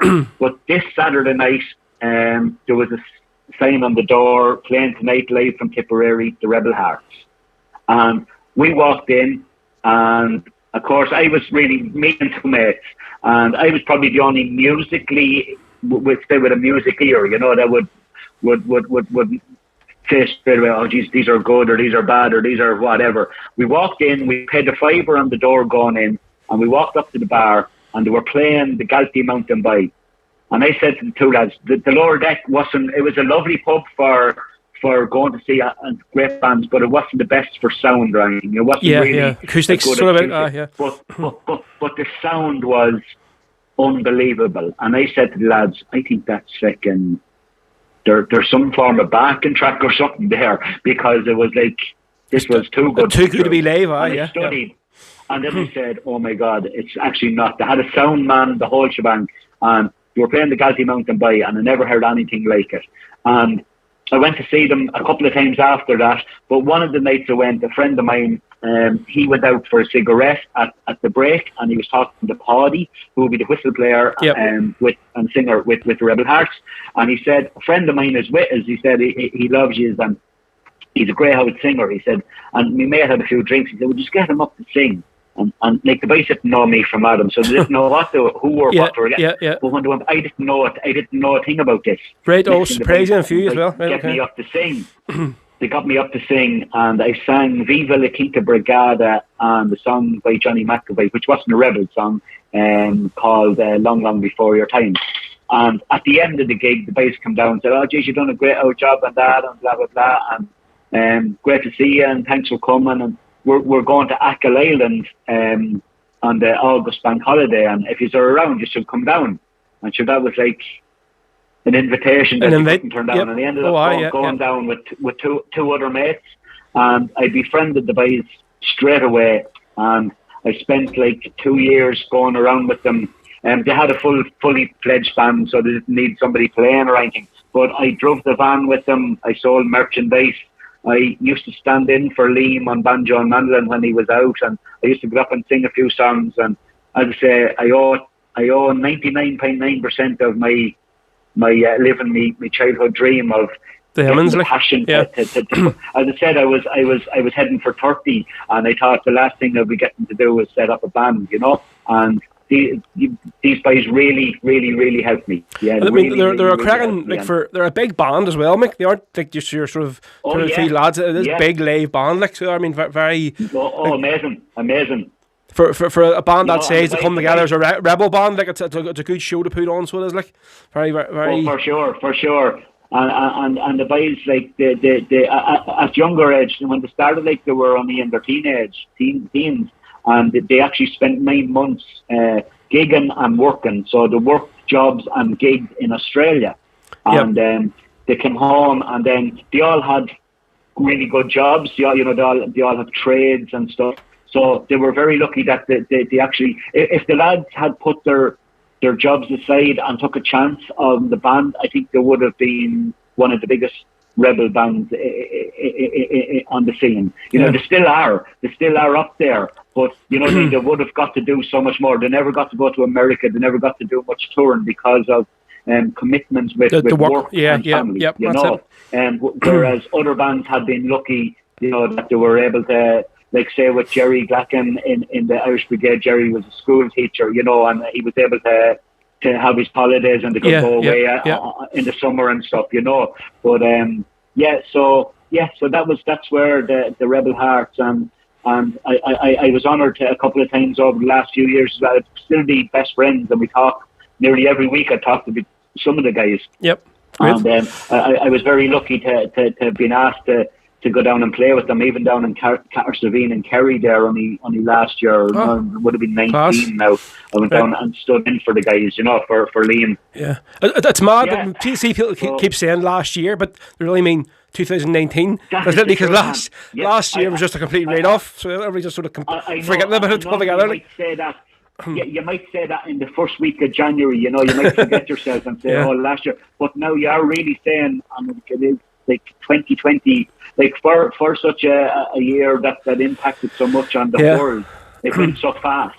To be honest, like March when we all found out that we were in lockdown, that seems like 3 years ago. Yeah, that's crazy. I know. But it went like that it was only yesterday. You know, Yeah. that from March to December went like it was only just 2 months.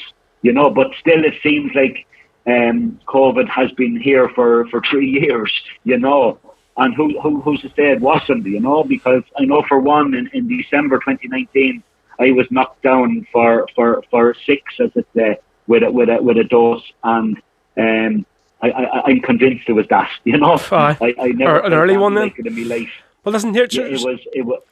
Stay on the lane, right? So we're going to play another track here from the Starry Play album, right from the Druids. So obviously I opened up firstly with a track that gets requested regularly on the show, obviously the Legend, and obviously there's a few last week I had a few people asking for obviously your version. We played it, so we opened up the interview with that there one. So now I'm going to play George and Pop, which is another like song it's requested every single week in this show. Like I usually try and play a different version of it. Obviously last week and the week before we played Alan Quinn's version, obviously because of Peggy McCourt, because of the whole obviously Peggy was involved in that incident with George and Pop and stuff. So obviously we'll play this here song and then we'll do the next bit of the interview. So but listen, first tell me about obviously these two songs, The Legend and George and Pop, because you do the vocals on both these tracks on that album. Yeah. Two great songs. And believe it or not, the first time I ever heard The Legend was sung by Tom Doran from the Rebel Hearts.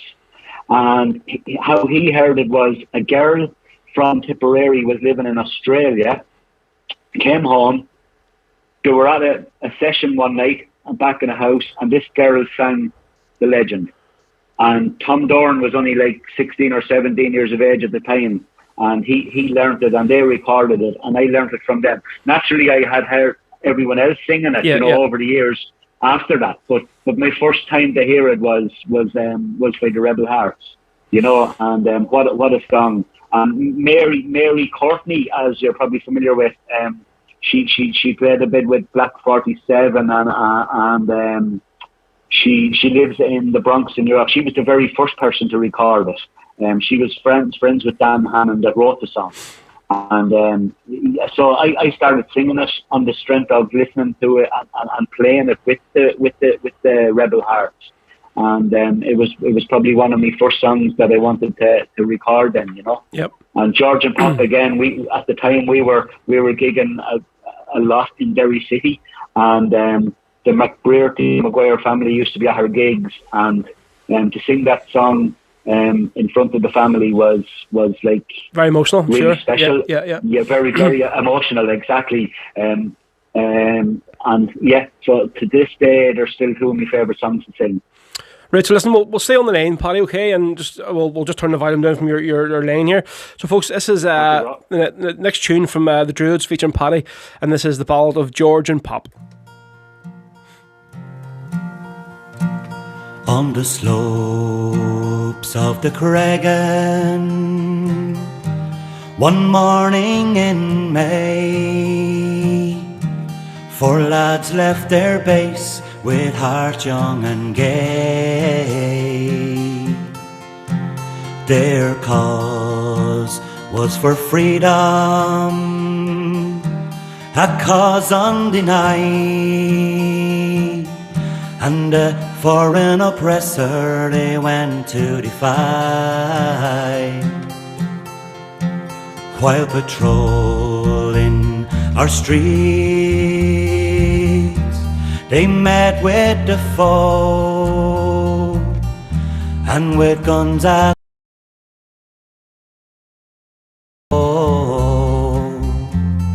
so we'll raise up our hands and we'll curse the British lands who torment the very hearts of men who dare to cross their path.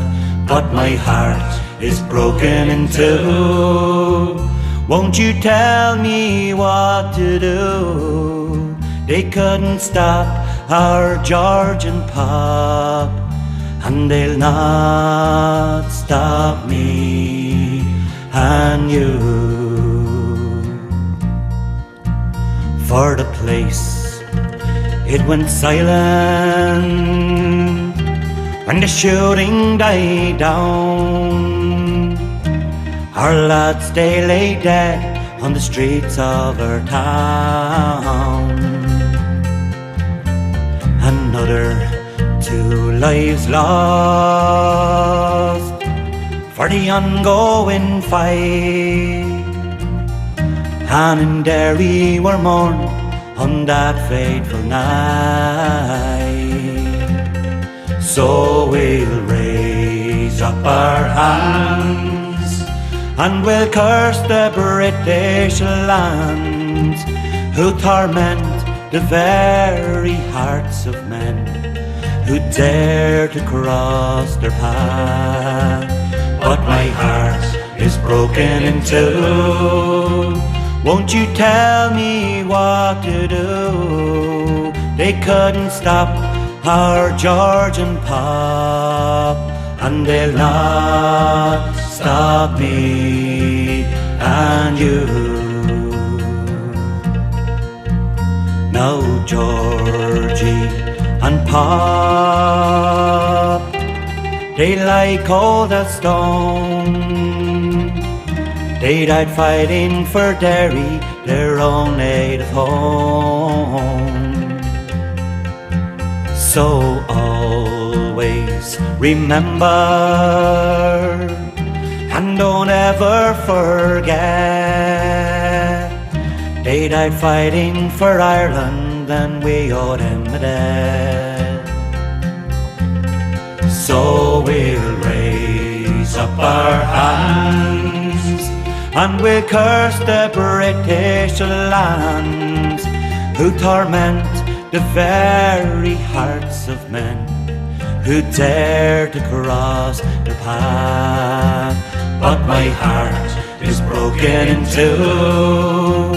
Won't you tell me what to do? They couldn't stop our George and Pop, and they'll not stop me and you. Yeah, some of the Druids are, folks, the bottle of George and Pop. So, we're still on the lane here, Paddy, aye?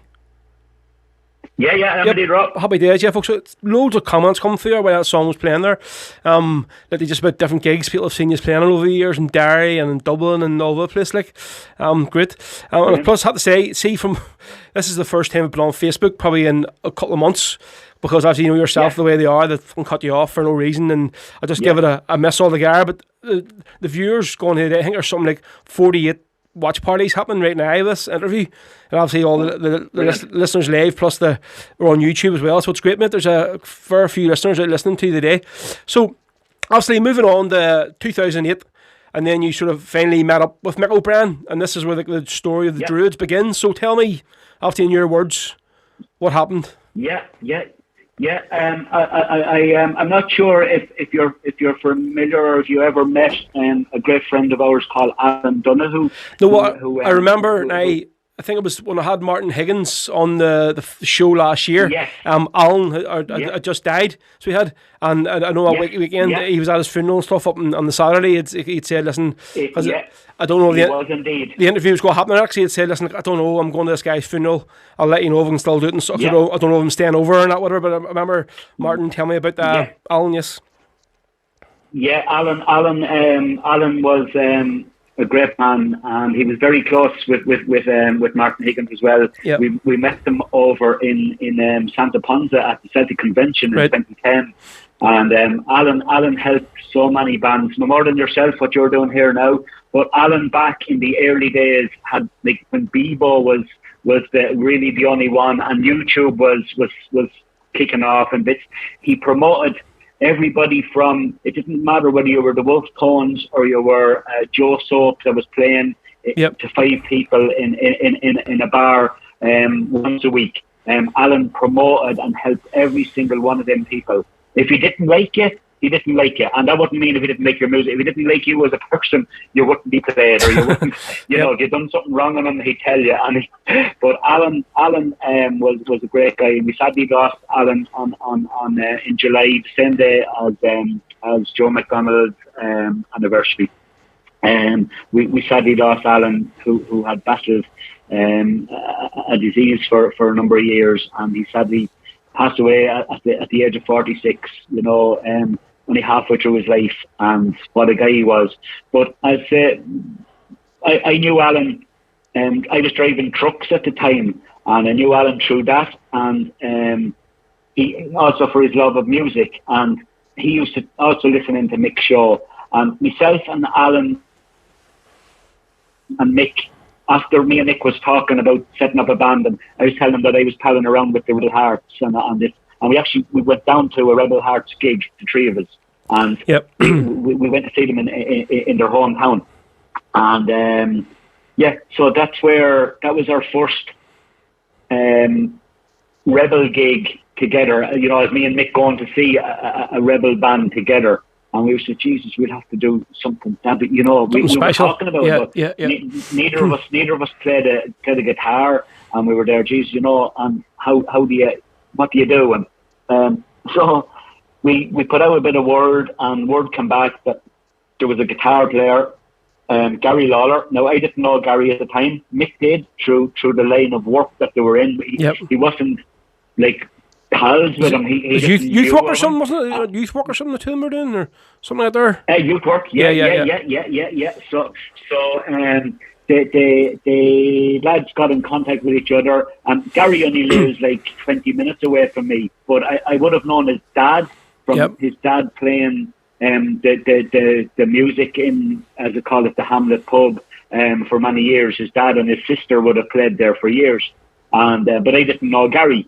And so we planned up, got in touch, and Mick said, right, next Thursday night or Thursday week or whatever, the three of us are meeting over in the Curragh of Kildare. And Mick was doing the youth work in the Curragh camp at the time, and he had access to a little room, and the three of us met up in there for the first time that the three of us met, and we sat down with instruments, nervous as hell. We were probably as nervous as we would have been at 12 or 13 years of age trying to do it. And me and Mick was probably 31 or 2, and I was just coming towards 30, and Gary was a little bit younger. But the three of us sat down, and Gary had a songbook, and I didn't know keys. I knew how to play by ear, but I didn't know this is the key of G, C, D, or whatever. So there was a little bit of learning to do. But we started off, and we done, I think it was the Roll of Honour. The guys might correct me, but I think it was the Roll of Honour. And with three of us, me and Mick especially, because we knew each other, looked at each other when Gary started singing and said, "Geez, this is." There's something there. Something special. So for months, this was early 2008, and we went on and we practiced every week, and sometimes twice a week, and we got a little set together, and we said, look, should we start doing sets, and see how we get on, and we might get gigs. And my aunt had a bar in Kildare town at the time. It was only a small bar. And we used to go over, and her pub was a day drinking pub, So there'd be jockeys and people out of stud farms and all would drink in there during the day, and at night time it'd be very quiet. So we said, I think it was the same thing on Thursday night, and Alan Donoghue, Alan brought his camera, and the three of us sat down, and we thought we were the coolest thing since sliced pan, and we had 3 old farmer Paddy hats on us, and this was our little trademark at the start. And if you go onto YouTube and you put in the Druids, and you'll see early days, you'll see some of them videos from that very first night. Actually, one of the songs is Shall Me Soul Pass Through All Ireland, and Alan recorded, I think there was like 5 other people there, and they were all with us. There was nobody else in the pub, so it was like a private practice session in a pub. We started doing that, and then that was around November, December 08, and we kept practicing, and by May 09, we were ready to get out and start gigging. And we played our first gig on the 9th of May 2009, my 30th birthday, but not at my 30th party, because I had a 30th party the week before because it was the bank holiday. And but our first official gig was the 9th of May 2009 in the Corner House Bar in Clane, Gary's hometown. And as the fella says, the rest is history, I suppose. And we went on and built up our Rebel song repertoire, and we brought on a bass player with us, and you know. So yeah, that was the start. That was how the Druids formed. And the rest is history, like. I mean, just say, because obviously like, it's the band sort of quickly rose. Obviously, spoke to Mick and Gary this year. I mean, were you sort of surprised how sort of big you got in such a sort of short period of time, like? Yeah, in a way we were, yes, because like we didn't really we knew the rebel scene, of course, from going around. As you said earlier on, the Irish Brigade and the Sidewalk Bar in Dublin. I was at all them gigs, you know, and no doubt probably Mick and Gary was at them sometimes as well, but we didn't know each other, you know, and but we were saying now we knew. I didn't know the lads personally in the Irish Brigade at the time, you know, just from going to see them, and that was all. But you were kind of saying, Jesus, like are we going to be stepping on other bands' feet? You know, we don't want to be playing, like ringing up the Sidewalk Bar in Dublin to get a gig there just because the Irish Brigade played there, you know, and we said we don't want to tread on anyone's turf, you know, but after a couple of months, there was some of them bands contacting us. Like Mickey was sending me messages, said, Paddy, you should try this place in Scotland, you should try this place in Cork, you know, tell them I said it, you know. And that was just one band, every single one, Spirit of Freedom, everyone, the Rebel Hearts, every single one of them bands would have put us.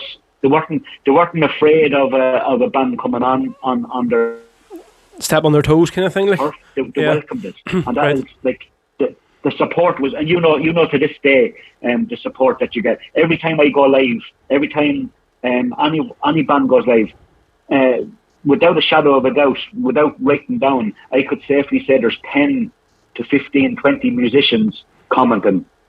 You know, whether it's Chris or Aaron Gobra at Emer, whether it's Mickey McNally, whether it's coming from any other band, they're commenting, and that's amazing. Like, and I remember Mickey and Maura, some of the songs they wrote as well. The Streets of Gibraltar. Pierce Jordan. I sang that one. I Pierce Jordan as well, of course, and I sang Streets of Gibraltar one night, and Mickey and Maura was at the gig, and like that was probably one of the proudest moments of my life. Surely, yeah. Of the whole 12 years, and that was in Letterkenny, you know, the Wolfgone Bar. Yep, and they were sitting in the crowd. I spoke about to obviously Gary and Mick about this as well. I think touring Fusions was a big thing. Obviously, sort of like it's been documented. Gary left for a while, take a break, and then he can come back in, whatever. And obviously, like, so it's one thing, sort of playing up and down the motorways and back roads of Ireland in the wee hours of the morning, but I mean, obviously touring over in America, which is I've lived over there. I've drove. It's one thing driving the estate, but like, or a city, but driving like halfway across the country to go and do another gig. It's a massive thing. I mean, so how did that there? And obviously, a lot of times you were most times you were the designated driver, like doing these gigs. So I mean, how did that sort of affect your sort of like personal life? I mean, doing, because it's, I mean, I know, like for yourselves at the touring, I've seen other bands where they maybe only do the local stuff, and I mean they wouldn't, because they all have sort of work commitments, they wouldn't do the big sort of tours. Obviously, we're famous for playing in America sometimes a couple of times a year, but going there every year, you know. And it's not like you're just staying in one state. You are literally travelling all over the place, and it's a big commitment to do, like. Oh, very, very, very big commitment, and as you say, probably the easiest part of it was the driving. That didn't bother me at all, because I drove trucks since I was like 20 years of age, and I drove in France and England a lot, you know, and I done long distance, I done long days, I done a lot of driving, and I was the one, because I never drank alcohol in my life, so I was always kind of, you know, at the ready to drive, you know. It cost me nothing to drive to Cork to see a gig and drive home, you know, and that wasn't being mean for not staying down or not getting a hotel. It was just that I might have something to do the following day, and it was just handy. Like, 2.5 hour drive home, 3 hour drive home, it didn't bother me at all. So that kind of stood for me in America big time, because as you said, I remember one morning we left New York City at 10:10 a.m. and I put into the GPS sat nav Detroit, Michigan. 17 hours. Jesus, 11 hours. 11 hours, 40 minutes non-stop. Jesus, that's some going. No, sorry, 10 hours, 40 minutes non-stop, right? So that was without stopping. And I got into that car and we drove. We stopped like 4 times. We stopped in garages naturally to get petrol or whatever. And we stopped for food. But it was, I think it was about 20 past 12 that night. So 12, 14 hours later, we got there. You know, we went to bed and we got up the next morning and that was the only break we had was that sleep that night. You know, that drive was a break we had on a 3-week tour. And that's tough, but it doesn't bother me whatsoever. I do that this minute. I've often come home from somewhere and say, I drive to Cork this minute after driving from Derry or from Donegal, and if we had to go to Cork, I drive. You know what I mean? It wouldn't bother me. It is a tough part for a touring band, but I'd say I was lucky in the way that I was kind of programmed for it. As you said, a difficult part of it was I missed some of my best friends' weddings, some of my best friends' neighbours' funerals. Through being away. Now, that can happen when you're away on holiday. That can happen if you're working, you know, even only in Scotland, just any job. But, you know, the fact that some very, very close friends of mine passed away. One of my best mates got married and we had commitments that we were in America at the same time. And, you know, I missed his wedding. And I regretted that a small bit, Rory. You know, some things like that. I've no regrets at all for the music. For what I've done for the 12 years, but I say it really did tie you down, and that was probably the major decision that made me take a break, you know, and it was like taking the good side of it. I was lucky that I was looking forward to finishing up at the end of March and getting it back into going seeing bands, you know, catching up with friends, and then COVID hit. You know? Well, that's what we're going to... No more than anybody. We're going to speak about next. So obviously, last year's St. Paddy's Day, it was Paddy's Week tour in America, was obviously your sort of final hurrah with a band. Obviously, you'd spoke to them beforehand, said, listen, once we get back here, that's me done, whatever, I'm going to take a break, whatever. Obviously, it was a sort of a short-lived tour, which you probably you didn't get to do the as much as the tour as you want to, obviously, and you were very lucky actually at home. Obviously, Mick was telling me you knew a pilot, and only for him, you but he got a flight home. We could have been still there. Yeah, really. So, as I said, we went over there on the 5th of March. COVID was in Italy. There was word about it hitting parts of England and stuff. There wasn't much word of it hitting Ireland. We headed off. On the 5th of March, we started gigging on the 6th, and we were in Detroit again as a talk on the 9th. And one of the best places I ever played in my life. And we played in this. It was an old ancient order of Hibernians hall, and we played there could be 250, 300 people. And the youngest person would be us on the stage. Everyone else was in their late 50s to their 90s. And this is the gospel truth. That's the type of an age to our generation Irish. And we played there, as you know, 3 or 4 times a year for the last number of years. So we were friends with a lot of them. And they come up to you and the topic of conversation was, this was on the 9th of March 2020. The topic of conversation was, what the hell is going on in Europe? What are you doing over there? They were laughing. You know, we were having a bit of banter. And 5 days later, it's not going to come to us, so it isn't, like, usually that's your thing over there, like. Little they know. 5 days later, we were literally, as you said there, nearly told to get out of there. Advised to get out of New Jersey. We were out shopping. I don't know where Mick told you. We went out. What we do, we go over there and we spend if we had a half day off, we go and get our clothes, because we were due to go to Florida. Right. And naturally, the weather in March in New York is cold, but the weather in Florida is hot. Shorts and t-shirts. We didn't bring, so we had to get our few bits. So, and we got the message from Patrick Johnson, who brings us to Detroit. Paddy Johnson, he's a DJ. And Patrick's great friend Mark Hurley was a captain. He's retired since for Delta, and he had he couldn't get us because he wasn't on, he hadn't access to his Facebook account. So he sent Patrick Johnson. He phoned him to send us a message to say that they were after getting an email with work to say that there was a possibility of a lockdown with Europe. And this was at about 2:00 on the Saturday, on the 14th of March, and we were in New Jersey in a shopping mall, and we were there. What the hell do we do? We have a gig tonight, and there was about 10 gigs left, but 3 of them had been cancelled. You know, Paddy's Day one had been cancelled just that morning. Yep. And we were there. What the hell? Do we take a risk? And we put our thinking caps on, and we went back to the hotel. We bought nothing. We actually bought nothing in the shop. Went straight back to the hotel. We tried contacting Delta and tried contacting JFK Airport, and we couldn't get through, naturally. And we went on to Skyscanner app, and there was a flight at 12 minutes past 8. This was about 3:00 in the day. Get us on that flight. Later, yeah, this was how tight it was. And there was flights, and they were like $490 to get home.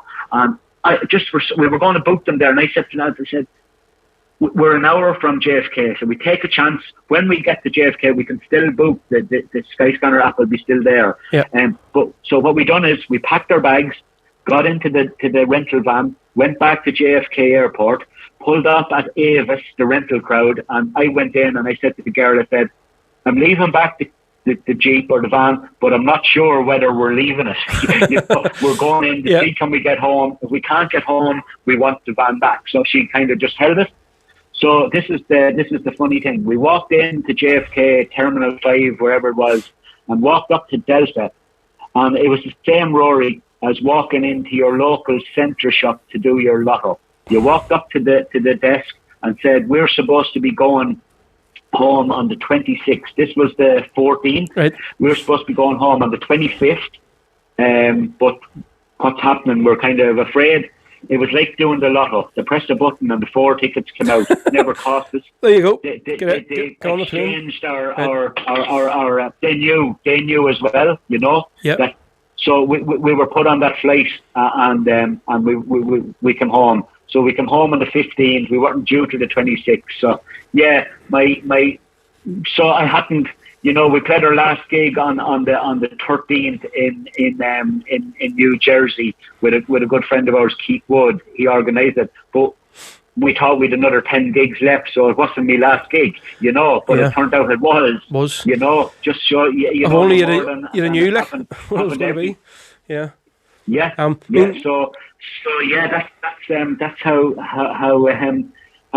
it finished, kind of prematurely, you know. Let's talk now about obviously your Facebook lives you've been doing. So I've watched most of them right now. I've not live, and I've always obviously you're talking about the truck there. That's what I do for a living now. So like normally I'll put on a podcast during the day just because I'll be driving all day, you know, just to get me. So maybe I'll just stick the audio on from it and listen to it.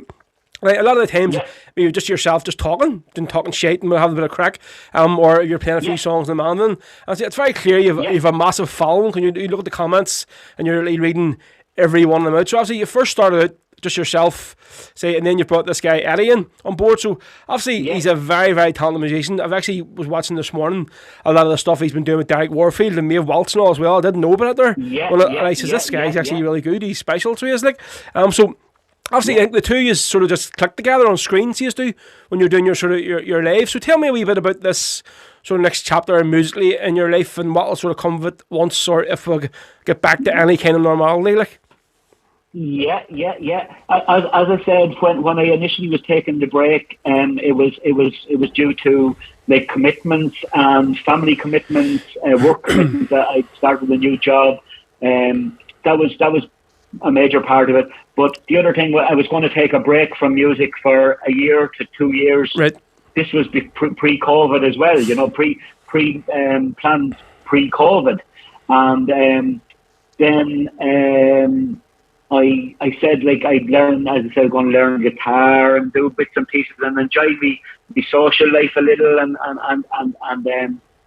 you know, naturally music would always be there, and I would go back doing something somewhere. But when or with who was another thing. I didn't have any plans. And when I took the break then, young Eddie, I was doing the lives as we were talking about on my own. As you said, talking and having a bit of crack and singing a few songs. And said I was going to get a few people on with me when I could. So the first person I asked was young Eddie, because Eddie's 22 years of age now, but we met Eddie first when he was about 13. Yeah. He got up to sing with us at his uncle's 40th birthday.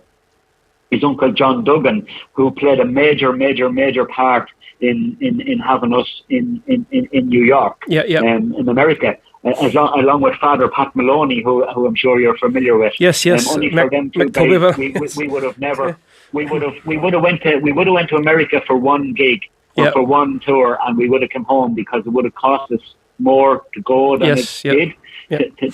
And them two guys, Father Pat Maloney and John Duggan, helped us so much.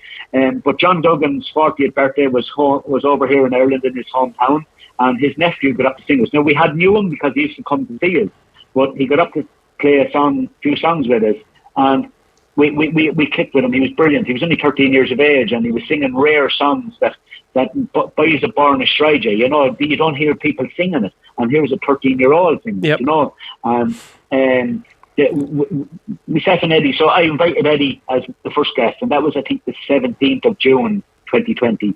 And when he went home, I texted him and I thanked him before he left, but when he went home, I thanked him. I said, "Gee, Ed, thanks a million." I said, "Well, I'll get you on again." And he said, I said, "I'm free every week." And I said to myself, "Jesus, why not?" Yeah, so, we're just sitting there. I think we've done 2 gigs. But I done one and Eddie done one that I couldn't be here for, or Eddie couldn't be here for, since June. You know, and this was not planned. This wasn't, oh, myself and Eddie are going doing gigs. You know what I mean? This just happened. It was, but it was happened, and then so we've been working together. Not very, because my dad has a lot of underlying ailments, and so it's kind of tough to have somebody in the house a lot. And same with Eddie. His mum went through a little bit of a scare as well. So we kind of were limited to the amount of times we have practiced. You know, any other times we met was kind of mostly to go live. But we have a little plan in place to do a few gigs. You know, not to go full time. We both have full-time good jobs.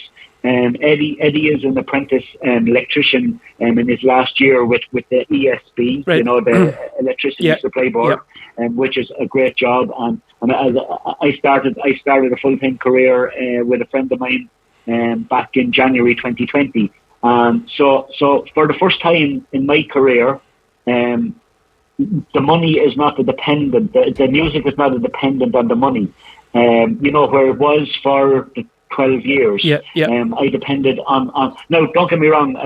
You have to get paid for gigs. You know, no matter what. Now, we done hundreds upon hundreds of charity gigs and fundraisers, and we didn't want money for them. But to make a living, to make it work, like as we were talking earlier on, like the Rebel Hearts had their own jobs. You know what I mean? So they were able to gig once a month. You know, if they wanted. As the Druids or any other band, you had to gig 3 times a week to make a living. You know, a minimum.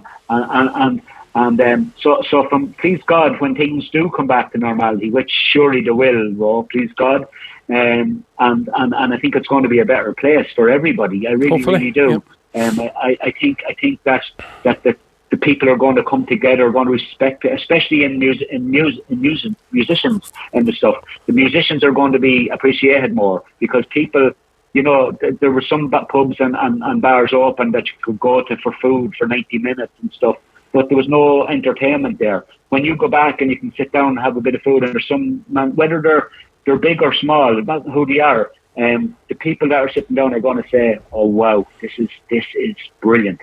You know, it's the interaction, just even like there's the whole difference of, like, I've spoken to so many people, like when they're doing a live gig, of the difference of actually playing their phone with it facing a screen, than actually on stage we have actually real humans interacting with you and cheering and asking for requests and whatever, and up shaking their hand, whatever.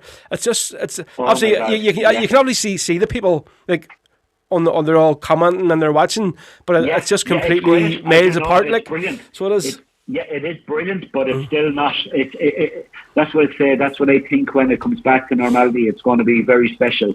So the plan is we are going to do a few gigs. Yep. We're not going to ring around looking for gigs. You know what I mean? We're not going to be trying to gig every week, or not going to try and gig twice a week. Or if we do a couple of gigs a month, if we do, we done one already. We done back in when the lockdown had eased up. We done a 21st birthday party for family friend. Just in a marquee. That was special, But we'll go back. We will do. Whether we probably won't travel too much. We might hit America eventually and do a couple of gigs. We won't be doing tours. We're going to stick with our full-time jobs. The music will always be the rebel music. To me, will always be a love and a passion. But now it can become a pastime more than a dependency. Which is really good. And I think I'm going to enjoy it. The 12 years that I spent with the Druids, the couple of years before that I've done with other bands and going around the bands, it's the best years of my life. I haven't one single regret, not even a fraction of a regret. But I'm going to enjoy it even more now, because I know that at the end of the month, from my career that I'm in now, the last Friday or last Thursday night of the month, my wage is there. So if I do one gig a month, or if I don't do a gig for 5 months, that wage is still going to be there. Yep, that's and it. And I say I'm going to really enjoy it, and I actually can't wait to stand on stage again. And if COVID hadn't hit, I probably wouldn't be standing on stage for another 2 years. Yeah. Maybe. Only the sort of lives has made this happen now, so it has it's just sort of fell I into would have went place. to see the Rebel Hearts get up and sing a few songs with them. I would have went to see other bands that get up and sing a few songs, and I would have enjoyed that as much as gigging. But now I think that I'm kind of saying, I think it's going to be so special that I'm actually looking forward to some. So we've got ourselves a PA system already. Whether we get on stage this year, I don't know. We got a PA system. So we're ready to go. Is there going to be a name or anything, or is it like Paddy and Eddie, or what's? No, we didn't think of. We didn't. This is no messing. We didn't think of it at all. We didn't work on that at all. We might just go with the two names for a while and see what happens. I honestly don't know. That's actually a very good question, because I normally would have always been, because the time of the Druids, we sat down for days and days trying to get a name, and it was kind of part that, especially when there's more than two people or more than one, really, you kind of say a band. But I don't know. We might just go as Eddie and Paddy, Paddy and Eddie, Paddy Kane, or Paddy Mangan, Eddie Kane. If we want to do avoid the taxman, we could go Eddie Mangan and Paddy Kane. Oh, yeah. Well, listen, I think, so before we go on, so actually we've been on for an hour now. It's actually, but it's one of those ones when you get a good conversation, it just flies through, But normally you would have a few people comment going, "Fuck's sake, will you get some music on?" But there hasn't been. This time it's been people. It's actually a really good interview. I really enjoyed it. They're probably all gone asleep, bro. No, here, but they're all. I find this here. I mean, they go. He's all still there, and then here we are. We're just listening there. It was really good. So obviously when I get the guests on, when I get people I know, I would normally do like a 10 question, like a musing thing, when they get sort of a bit of crack with them. But it's only if I sort of know them, because it's sort of personalised questions. But I get tagged in this thing in Facebook during the week there, so I think I'm going to bring this in sort of now on with all the interviews. Well, it was a bit basically I obviously sent you during the week the questions to it, so it's obviously a thing about what gigs you've been to, what ones you enjoyed the most and all, whatever. So I'll run through them, right? Obviously, and there's I'm sure there might be a wee few stories behind some of the answers, right? So the first one, your first concert. The first concert, if you class it as a concert, where I used to go to the Hamlet Court Hotel, there was bands playing there that you'd sit down to, and we would have called them concerts, you know what I mean? Yeah. Or if you go to like Slane Castle, I think probably the first person that I would have seen, or the first gig that I would have classed as a concert, would have been in the Hamlet. It would have been Brendan Grace, believe it or not. The comedian? The comedian. Oh, very good. He was singing at the time as well. And Johnny McAvoy. Right. They used to do it together, and that was probably the first one that I went to. That wasn't just your normal pub gig, it was a sit down concert. But probably the first big concert I was at was something that I didn't plan, and I ended up going to Brian Adams in Slane Castle. Brian Adams, Slane. A friend of mine had got 3 tickets from a friend of his, and me and him and another guy ended up going to it, and it was brilliant. Now, I wasn't a major Brian Adams fan, but I respect for every aspect of music from everything. Yeah, that was my first big outdoor concert. So that was probably last concert you would have went to. The last concert I was at, I know well, was Gavin James in the Tree Arena in Dublin in February 2020. We had played our last Irish gig the night before in the Moe Theatre in Naas, and that was my last gig with the Druids in Ireland. And then the following night, I went to see Gavin James in the Tree Arena in Dublin. So best concert. The best concert I was at, that was actually one of the toughest ones, one of the toughest questions. But when I sat down and talked, I thought Damien Dempsey in the Ivy Gardens outdoor gig in Dublin. Oh, amazing! I would love to see Damien Dempsey. That's the place to go. Now, he's brilliant anywhere you go, and the more intimate, the better. But Ivy Gardens outdoor gig in the summer. I went a couple of years in a row, and when I sat down and thought, there probably was 100 that I could put up there, but I picked that one out of it. Right. Yeah, so, worst concert. And this is not being trying to be a do-gooder or afraid to say, but honest to God, I really cannot say that I was ever at one. See, I was sort of thinking this. I see another musician, he's not going to get a dig into somebody else or whatever. Or, I mean, it's maybe a bit of a... Especially, I put down, obviously, I done this during the week, and a few people tagged me, and I tagged the other few people. I had put down like Lionel Richie. Because I ended up going, he was at the Odyssey Arena, and I think it was actually with my ex or something, with all of her ones. And to me, like, I was playing a lot of Lionel Richie stuff when I'm doing DJ gigs and weddings and all that and stuff. But it was actually the worst, cheesiest concert. And obviously, the amount of lip syncing and miming went on was atrocious. Yes. So it was like, it was crazy.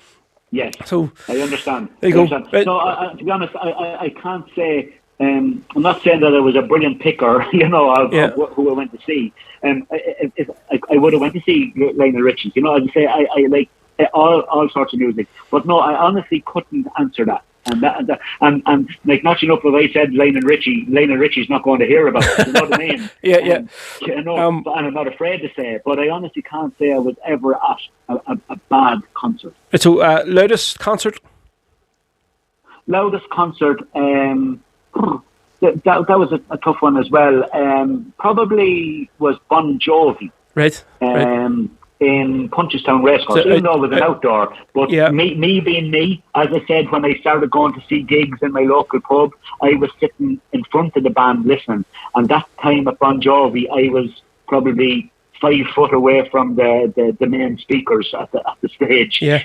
So probably the same as I had put down Ed Sheeran, because obviously we probably one of the best concerts I've ever been to. For obviously somebody that's just a one man singer, but he does all the stuff with this wee box and everything. What he does, it's amazing. It was in Phoenix Park.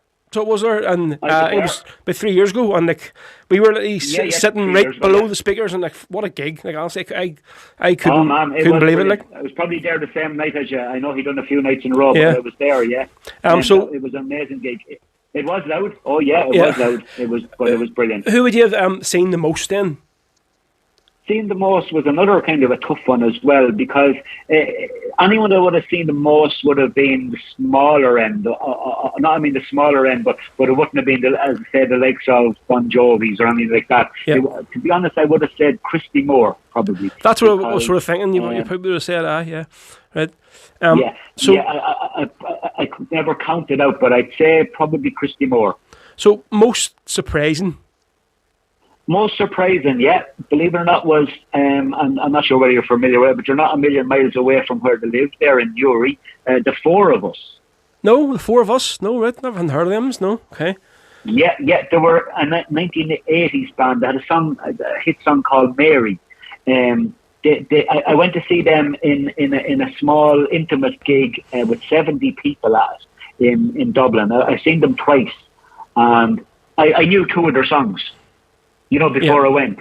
But I have to say, two brothers standing. The four of us, there was four of them in the band when they were the band, but two of them are brothers, and they've finished a good few years. But the two of them are have been going around doing gigs, and I have to say, I was probably about 3 foot away from them. I was at the very front, in a 70 capacity little pub. That's Lara Flynn, a guy that does the show with Mick on Sinead, was running. And I have to say, that was probably the most surprising. Hence, I went back to see them the second time. They were amazing.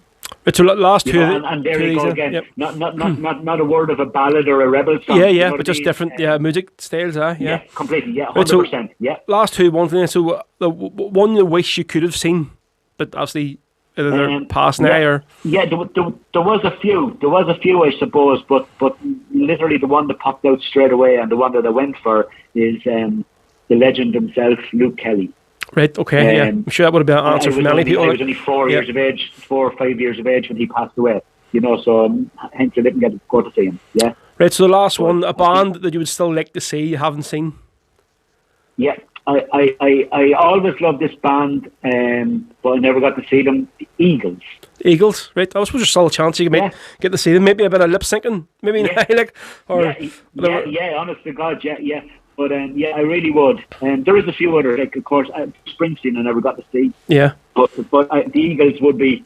I really I would class them as my favourite outside the ballads and rebel. Seeing the Eagles as a worldwide band, they were my all time. Yeah. So listen, Paddy, I have to say it's been a pleasure, mate. Thank you so much for coming on. I know there's been a lot of interest when I first put it out about the comments and stuff. Normally we make it a few likes, but a lot of people have been all go, that's great, that's a great shout, get him on, whatever and stuff. And a great story, honestly. That's fair play to you. Thanks for coming on the show today. Well, thanks so much for the invitation, man. It means an awful lot. As I say, I've taken a break away from the music as such, apart from doing my Facebook lives, and to be invited by yourself, really, really, really meant a lot. And everyone that's there, to be honest, I'm not even looking at the comments or anything. She's going to be looking later on, so you can't over. I will, because I was afraid that I'd knock you off or something. Yeah. I didn't bother knock the laptop or anything. So listen, I'd be trying to multitask. But I'm going to go straight in and continue listening to you. And I want to thank every single person that's there and everyone for their support. Not just today, but for the last number of years. And these are all legends, and thanks so much. And Rory, keep up the great work, and anyone else that's doing these great shows and keeping the especially the rebel Republican music alive. It's not easy, as you know yourself, and it's still not easy with getting knocked off and stuff, and trying to promote your page or something like that. It's not easy, but we're all in it together. And as I say, thanks to everybody that's listening in, and everybody, all the other musicians and bands for the great support, and the lads and the Druids and everyone. Well, listen, we're going to do one more song here, Paddy. Right? All the very, very best of luck. This obviously probably one of the more recent ones you probably done with the Druids. This song, and it's another song that gets requested every week, like different versions. It's a Phil Coulter song, "Town I Love So Well." So this one here was recorded at the Motor City Irish Festival in Detroit. Obviously, this is one of the ones Patrick Johnson brought you over. Is that right? Is it Detroit? Is it? Yeah. Right. So obviously, we're going to do this here song here. So we're going to finish up the interview, Paddy. So again, thanks so much, Mucker, and I hope we maybe meet you. Well, obviously, I have met you a few times, obviously, with the Druids, but not really had a good yarn or anything, we just sort of cross paths a few times, but doesn't hopefully I'll see you. Will again, my friend. Yes, Paddy. So thank you very much. It's been a pleasure. All right, cheers. Rory, thanks so much, and keep in touch, and all the best, and keep safe, and we'll talk soon. Yes, mate. No problem. Cheers. Thank you. All right. Thank you. Go on. So folks, here we go. This is the Druids live in Detroit with the Town I Love So Well. Always see the town that I have loved so well, where a school played ball by the old gassy yard wall, and we laughed through the smoke and the smell. home in the rain, running up the dark lane, past the jail and down behind the fountain. Those were happy days in so many, many ways, in the town that I love so well. In the early morning, the shirt factory horn called women from Cregan, from the moor and the bog, while the men on the dole played a mother's role for the children, and then they walked it on. But when times got rough, there was just about enough, but they saw it through without complaining. For deep inside was a burning pride for the town that I love so well. There was music there in the free airy air, like a language that we all could understand. I remember the day when I earned my first pay, when I played in a small pickup band. There I spent my youth, and to tell you the truth, I was sad to leave it all behind me.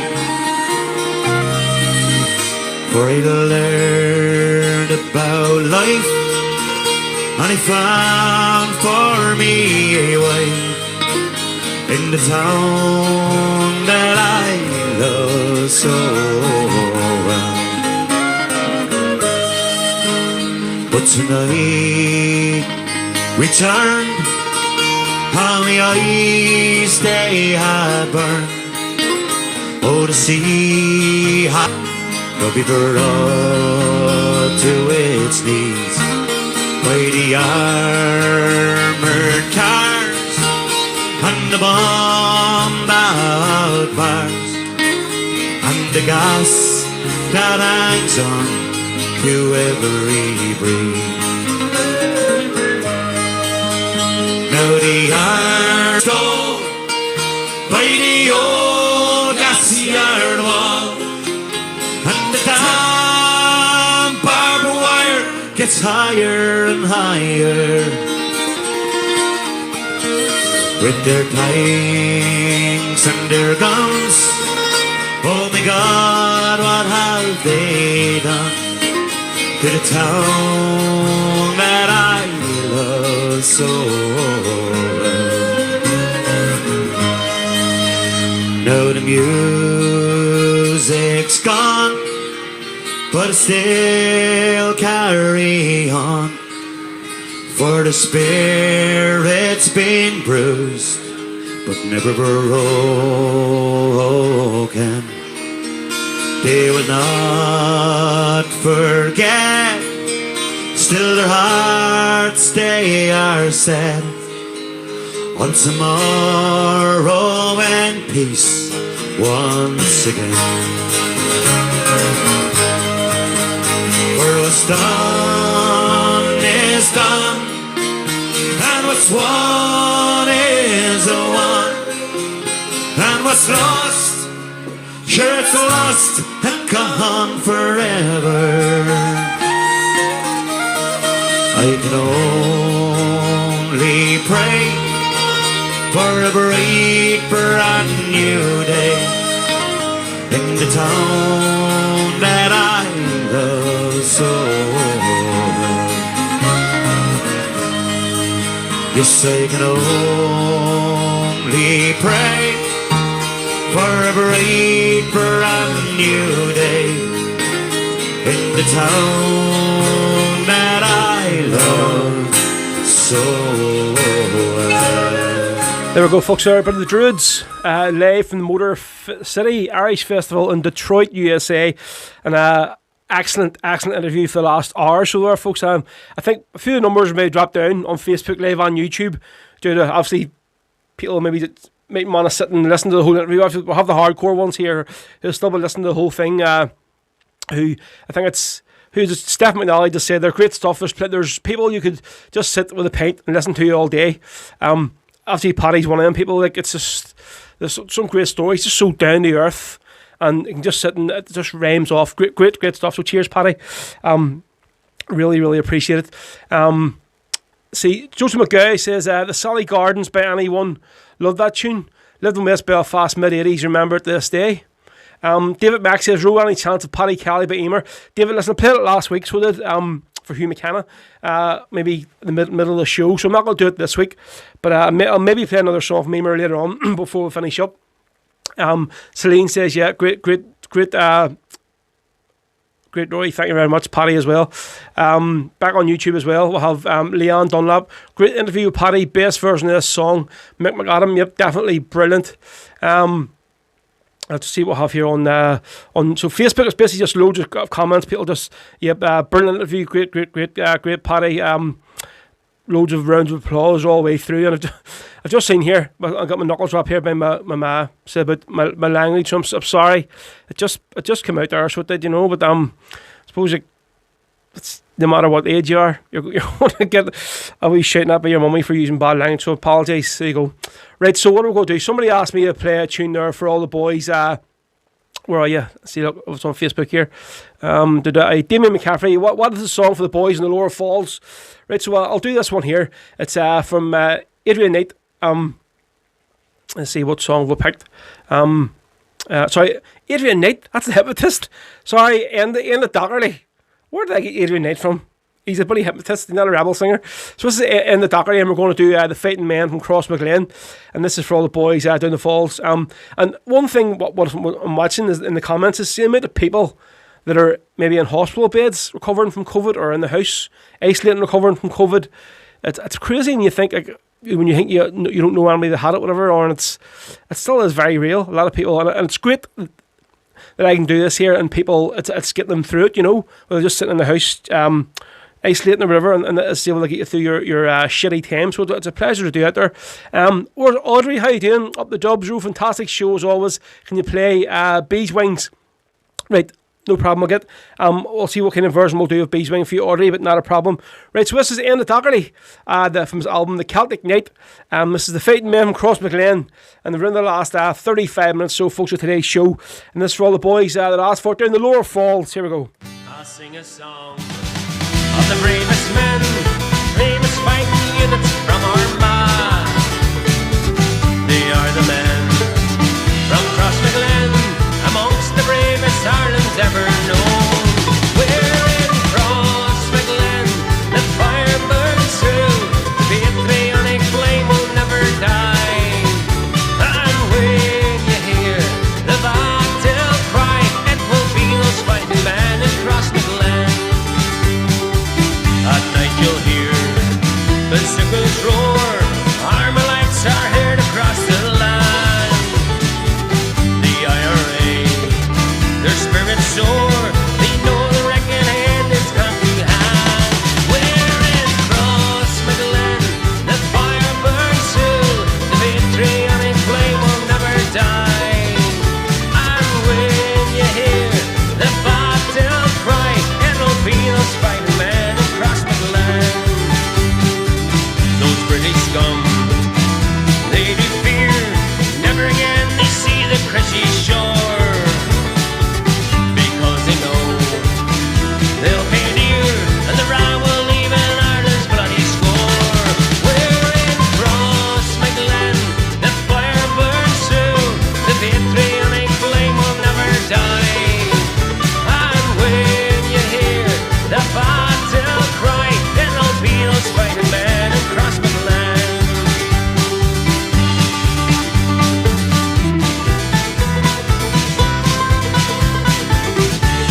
You go in the Docherty here for the fighting men of Crossmaglen, and again, sorry to Adrian Knight, the very famous hypnotist that I just announced there before. He's definitely not a rebel singer. That was in the Docherty area with my album, The Celtic Knight. Yeah, folks, we're another just over half hour to go. Again, so if any of you can, if you've enjoyed the show today, you're enjoying the interviews, so listen. Just on the wee left hand side there, you can see above me there's a wee PayPal link. You can scan the QR code if you want on your phone, or just go onto your PayPal and send me a wee donation or a tip to paypal.me/DJ Rose Show. So folks, you can see it there. It's on the wee link as well on YouTube and on Facebook. So it does go a long way, folks, helping the show run and stuff. If you can, every week there is people throwing in big donations, wee donations, and no matter what, I appreciate them all, so thank you. Right, so we're going to continue on with the tunes for Audrey this time. Martin Heaney, what about Rebel Sunday by Damien for Hugh and Celine? Marty, you're always in the wind-up, you see there. Right, so for Audrey and all the girls in Dublin, we'll go to this one for you, and it's, I think Chris is actually still watching now, because he was commenting. So he was during Paddy's interview here. So it's Chris Carney for Erngo Bra, and this is a bit of Beeswing, especially for Audrey, Buzz Yiggett, all your sisters, all the rest of the clan in Dublin. So hope you enjoy this one. Here we go.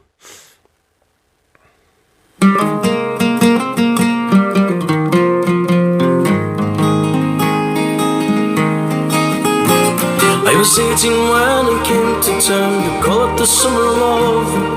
Burning babies, burning flags, the hawks against the doves.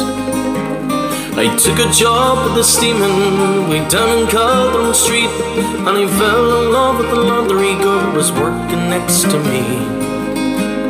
Red hair's exact around her face, and the look of half surprise, like a fox caught in the headlights. There was animal in her eyes. She said to me, oh, can't you see, I'm not the factory kind. If you don't take me out of here, I'll lose my mind. She was a rare thing, as fine as a bee's wing, so fine a breath of wind might blow her away. She was a lost child, and she was running wild. She said, so long as there's no price in love, I'll stay. You wouldn't want me any other way. We bust around the market towns for picking down in Kent. We could tinker pots and pans and knives wherever we went. We're camping down the Gower one time and the work was mighty good. She wouldn't wait for the harvest, I thought we should. And I said to her, we'll settle down and get a few acres dug, with the fire burning in the hearth and bobbies on the rug. She said, oh man, you foolish man, it surely sounds like hell. You might be lord of half the world, oh, not on me as well. For she was a rare thing, as fine as a bee's wing, so fine a breath of wind might blow her away. She was a lost child, and she was running wild. She said, so long as there's no price in love, I'll stay. You wouldn't want me any other way.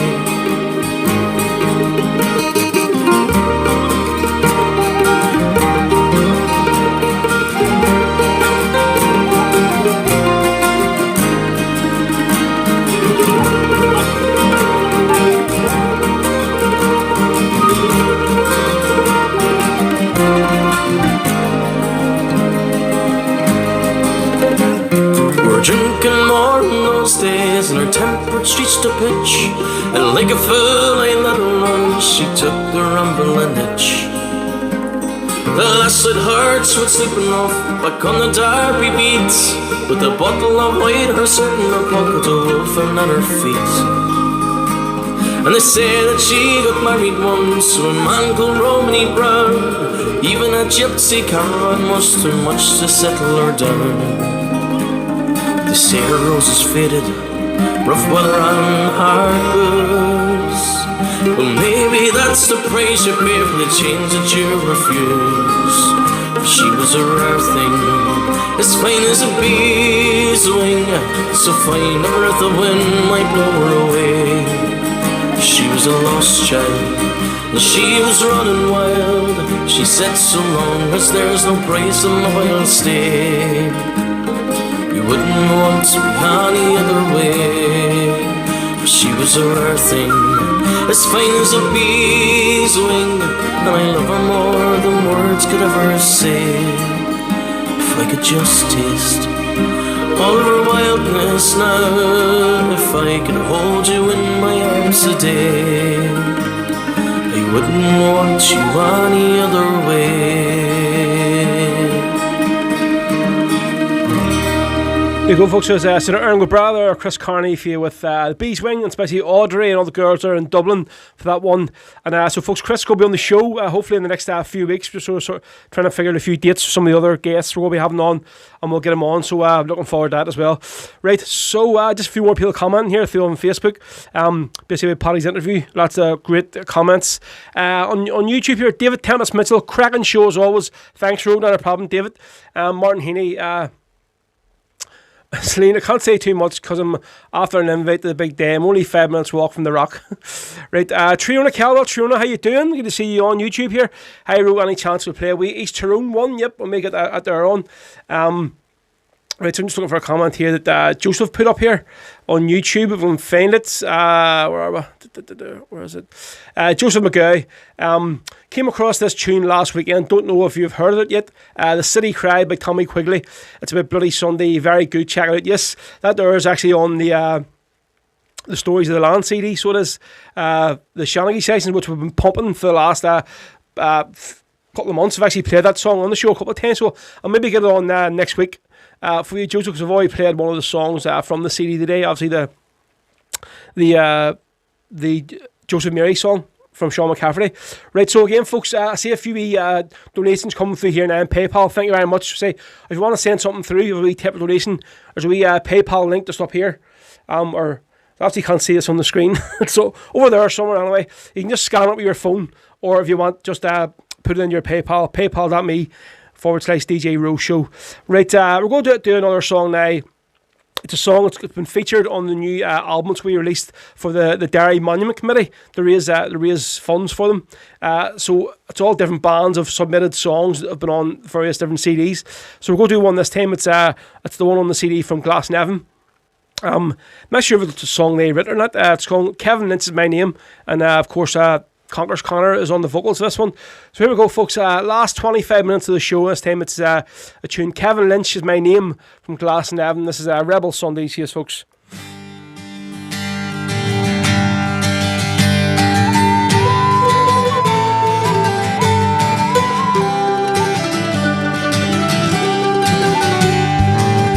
Kevin Lynch is my name. From Derry I came to the school. It's Box Hill, my country free. I long to see an end to this great hill. For 25 years I faced my fears. We went on hunger strike.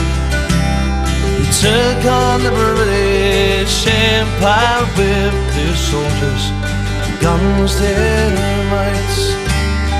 Sands and hills we could not lose. We had the upper hand. The doctor would not leave us. All she wanted was her land. Me and Patsy that side by side on 21st on me. And you right there, I must join them to see Ireland free one day. As I stare out of my prison cell, I often wonder so if I'll ever be a free man and feel the summer wind blow. Now my time, it has come. No, I cannot return. The friends and comrades my dear old Daddy home. With Kieran Doherty next to me, I will not die alone. Over too much long I've lasted strong, my body will not give up. The strength that keeps me living on, the spirit that lives within. That is why we must fight on for the freedom we must win. Now I must go, I have battled before, paid the ultimate price. Before I leave, just listen close, I'll give you some advice. An island's free and our flag flies high, and all my task is done. But until then, remember the tale, and soon our land will be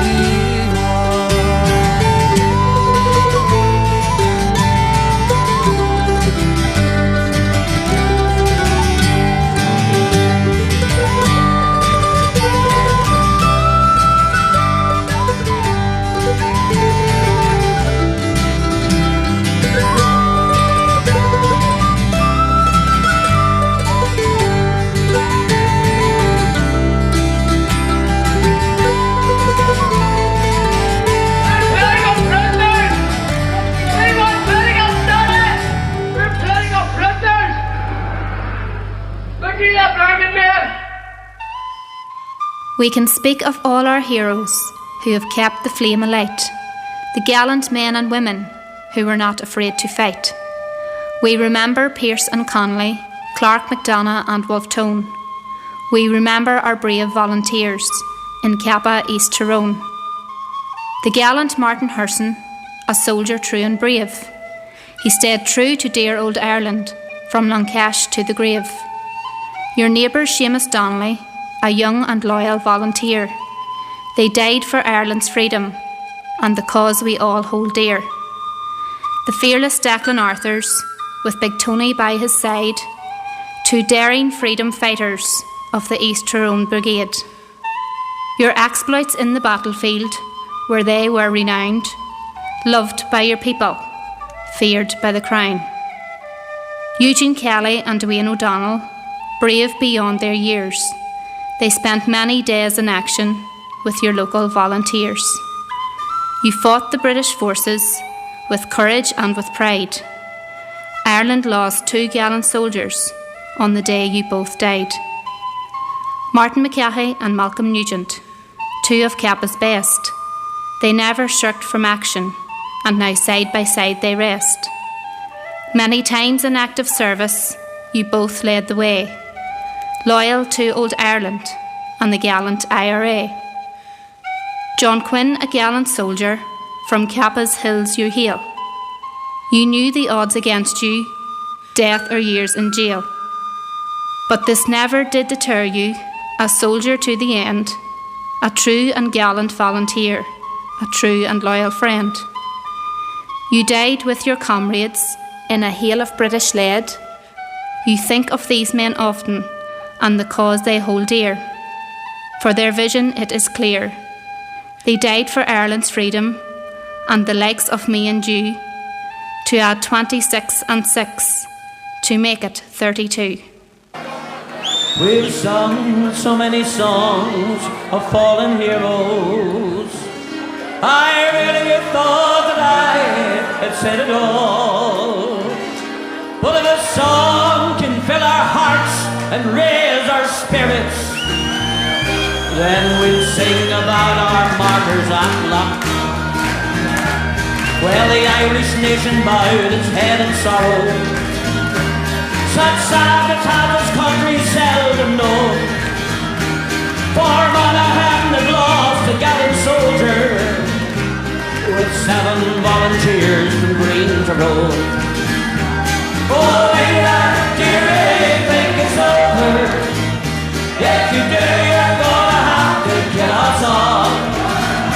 For until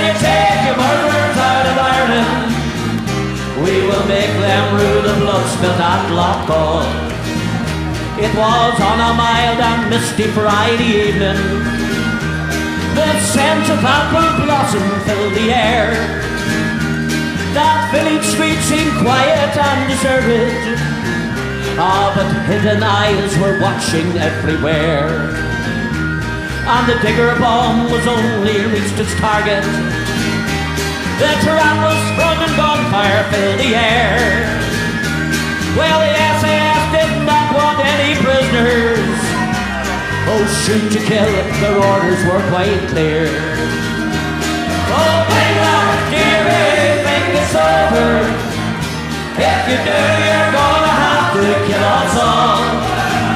For until you take your murderers out of Ireland, we will make them rue the blood spilled at Lockall. Well, they butchered 8 brave volunteers that evening. They were kicked and punched in case they were not dead. They dragged them up and down that Armagh village, and they filled their bodies full of British lead. Oh, did you think it would teach us all a lesson?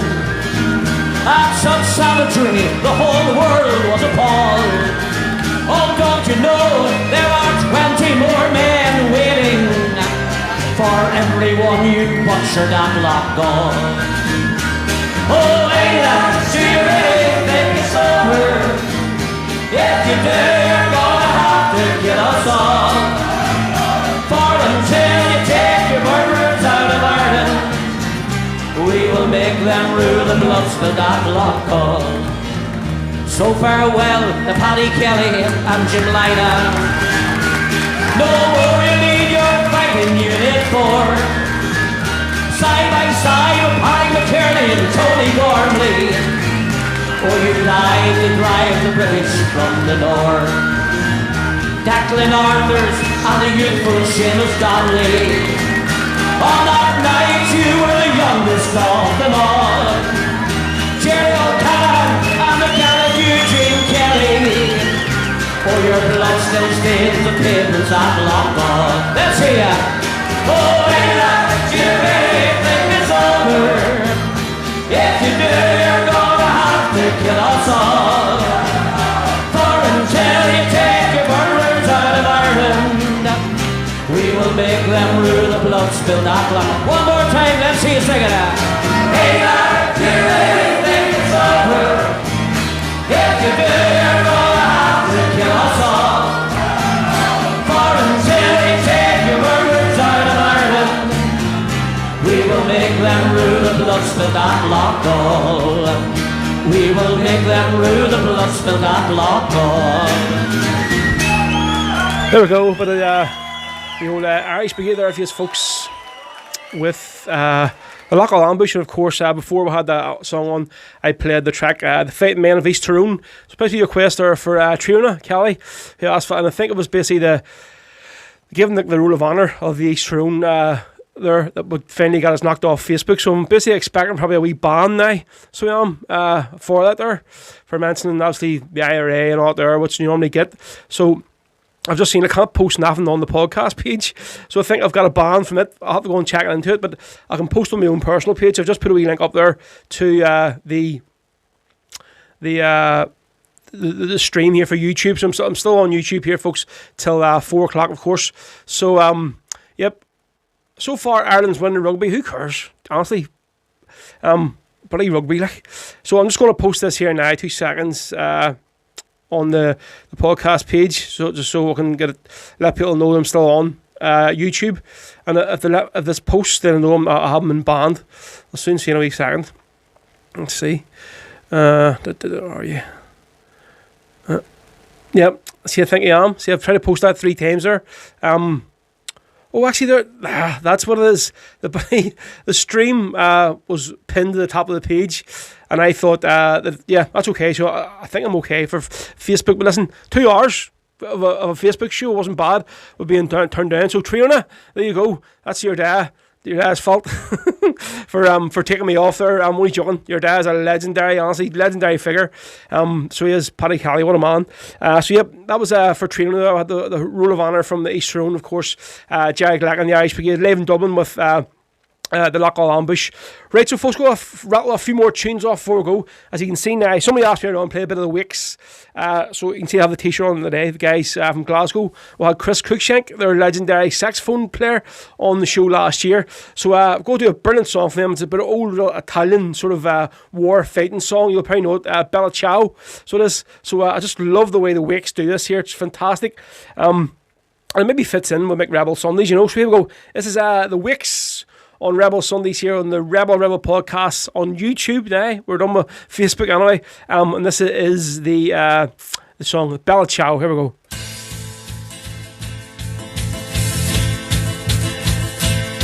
Una mattina mi sono svegliato, oh bella ciao, bella ciao, bella ciao, ciao, ciao. Una mattina mi sono svegliato e ho trovato l'invasore, un partigiano, portami via. Oh bella ciao, bella ciao, bella ciao, ciao, ciao. Oh partigiano, portami via, che mi sento di morire. E se io muoio da partigiano, oh bella ciao, bella ciao, bella ciao, ciao, ciao. E se io muoio da partigiano, tu mi devi seppellire. E se io muoio da partigiano, tu mi devi seppellire.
Oh bella ciao, bella ciao, bella ciao, ciao, ciao. Seppellire lassù in montagna sotto l'ombra d'un bel fior e le genti che passeranno. Oh bella ciao, bella ciao, bella ciao, ciao, ciao. E le genti che passeranno mi daranno che bel fior.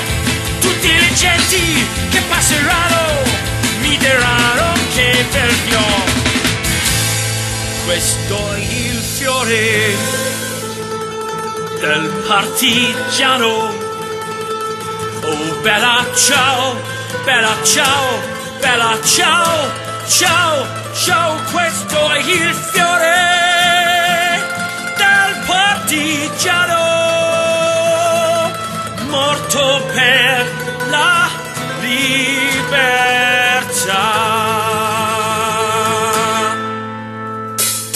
Questo è il fiore del partigiano, morto per la libertà. Fan bloody tastic, there you go. That is the Wicks here for you, Bella Ciao. Everybody just commenting here going, oh, you're okay on YouTube. I knew YouTube would still be on. I'm just actually quite surprised that I got 2 hours on Facebook. Normally it's about 20 minutes, half an hour before they get you. So, Truna says, Paddy will be haunting me in my dreams tonight, so he will.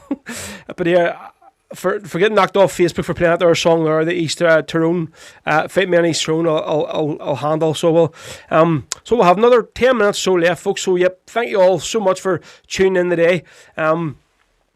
I don't know why he bothers with Facebook, man. But the reason is it's like there's so many people like it's handy you get a bigger listenership. You go on the YouTube, it's very hard to get. There's the day I had like something like nearly 100 people shared the show on Facebook, and I'd say by the end of the day I've had 10,000 views of the show today probably. But by the time it's over and everybody's rewatched it and whatever stuff, because so you have a broader spectrum of viewers. That's why I like to go on Facebook, but it is a pain in the hole. Just the bureaucracy from them, like it's a nightmare. So it is. So, well, listen, we'll have this. Well, maybe do it next week. I don't know. But somebody actually had asked me as well about when we go doing St. Patrick's Day. Yep. So yeah, I'm going to do a special show, folks, for you all on St. Patrick's Day. May as well. I'm going to be off work, not doing anything. Can't go out anywhere. Can't go to the pub. Can't do anything. So yep, definitely going to be doing a show on St. Patrick's Day. So I'll let you know what time that's going to be on and stuff. Cause it's going to be everybody's doing a live stream, so we're all going to be fighting with each other for the listeners on St. Paddy's Day. So going back along with a few more tunes before we finish up. So somebody asked me other on Facebook before it got knocked off, looking for Only Our Rivers Run Free. So we'll do this version here. It's from Damien Quinn's brand new album called Only Our Rivers Run Free. So this is Damien Quinn, and don't forget, folks, you can check Damien out tonight on on his Facebook page, 7 o'clock for Rebel Sundays once again. So this is Damien Quinn, folks, with Only Our Rivers Run Free, with Rebel Sundays' last few songs for you today.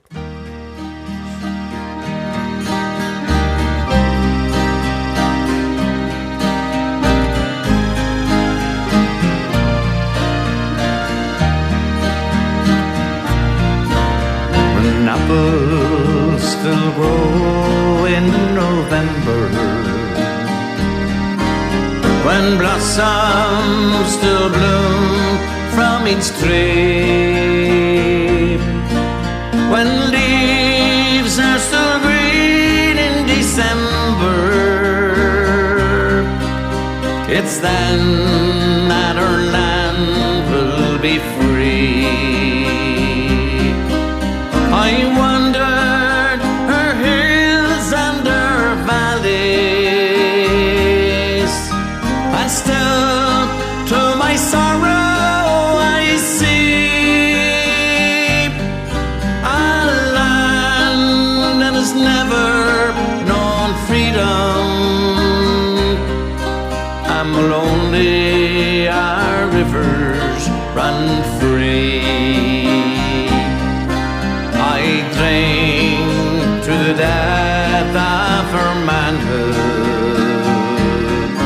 those men would rather have died than to live in the cold chains of bondage, to bring back the rights were denied. Oh, where are you now when we need you? What burns where the flame used to be? Are you gone like the snows of last winter? And will only our rivers run free? How sweet is life, but we're crying. How mellow the wine, but it's dry. How fragrant the rose, but it's dying. How gentle the breeze, but it sighs. What good is in youth when it's aging? What joy is in eyes that can see? When there's sorrow in sunshine and flowers, and will only our rivers run free? And still only our rivers run free. Yeah, Damien Quinn there, folks. Only Our Rivers Run Free. Loads of people asked for that one there, so they did. So yeah, last few. Well, we're going to play one more song and we'll wrap it up, folks. There's a few more live streams today. I don't want to knock on the other people's videos, you know, on their streams. So yep. Again, thanks to everyone for tuning in. Again, any tips, fire them in there, folks. With PayPal. There's been a few coming through over the last hour or so, but so much appreciated. So yeah, thank you. And there's just loads of requests here still coming up, folks. But I can't really get them in. So if you want to get the requests, maybe send them to me during the week. We PM and if I can, they'll fit them in, or at the start of the show, send them in. There's always loads of requests, always come in near the end, and I'd never have time to do them. So a few people had asked today for a song from Marcella, so we're going to do this one, finish up the show today. This is the Shebeen version for you. Always like to get a wee bit of Alan Quinn on the show. So this is Shebeen with the song for Marcella. Here we go.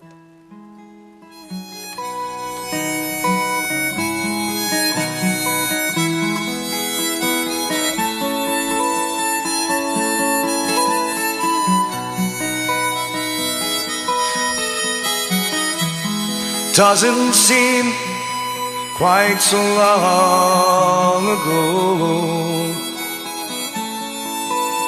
last time that I saw you. Ain't it funny how the memories go?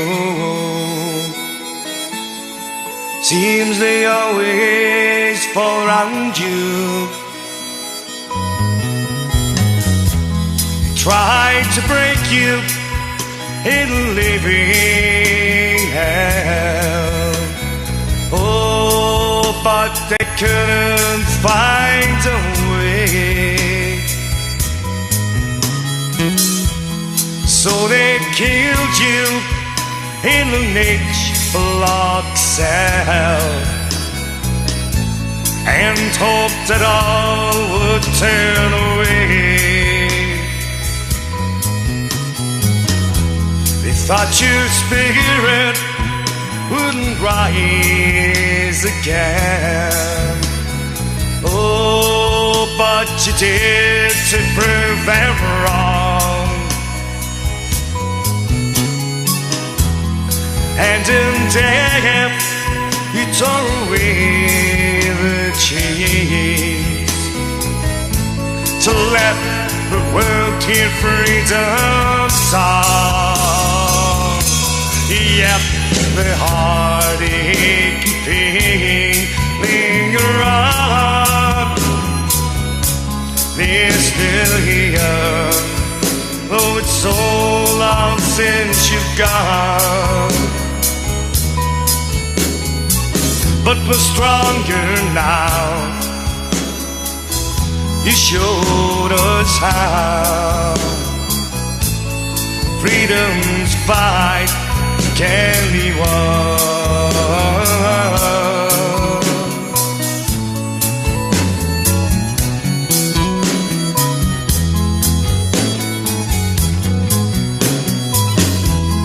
Wish there was an easy road to choose,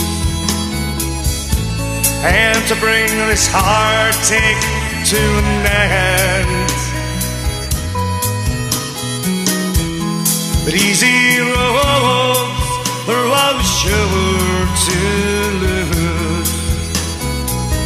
I've seen it time and time again. If you could stand by me like yesterday, then I'll find the strength to carry on. Let your spirit shine along the way. Oh, and our day will surely come. Yet the heartache and pain linger on. They're still here. It's so long since you've gone.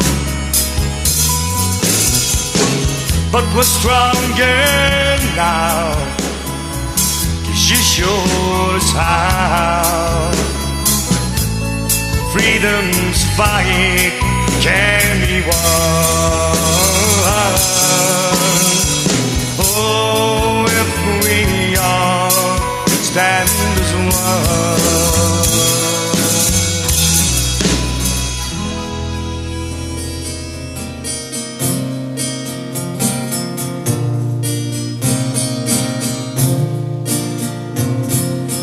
Shanna fina far at safi allegara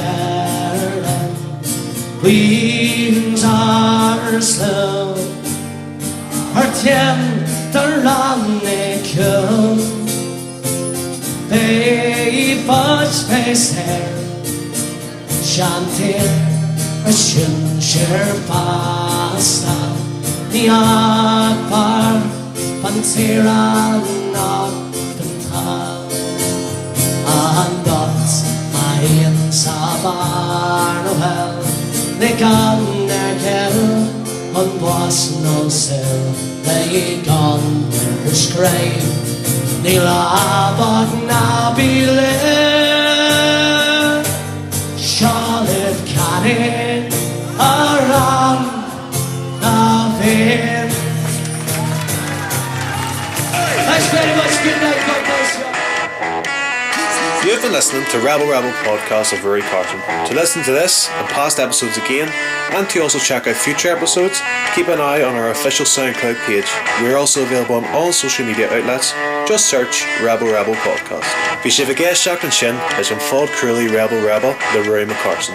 Le héisteach le seo agus hir hagran a ríis, agus na hagran atá le teach, caisúil ar siúificail sugin ar SoundCloud, agus táid ar fáil ar gach cinneal ardan ar na main thuisiilta. Ní mór dit ach fád cruúlaí Rebel a curda.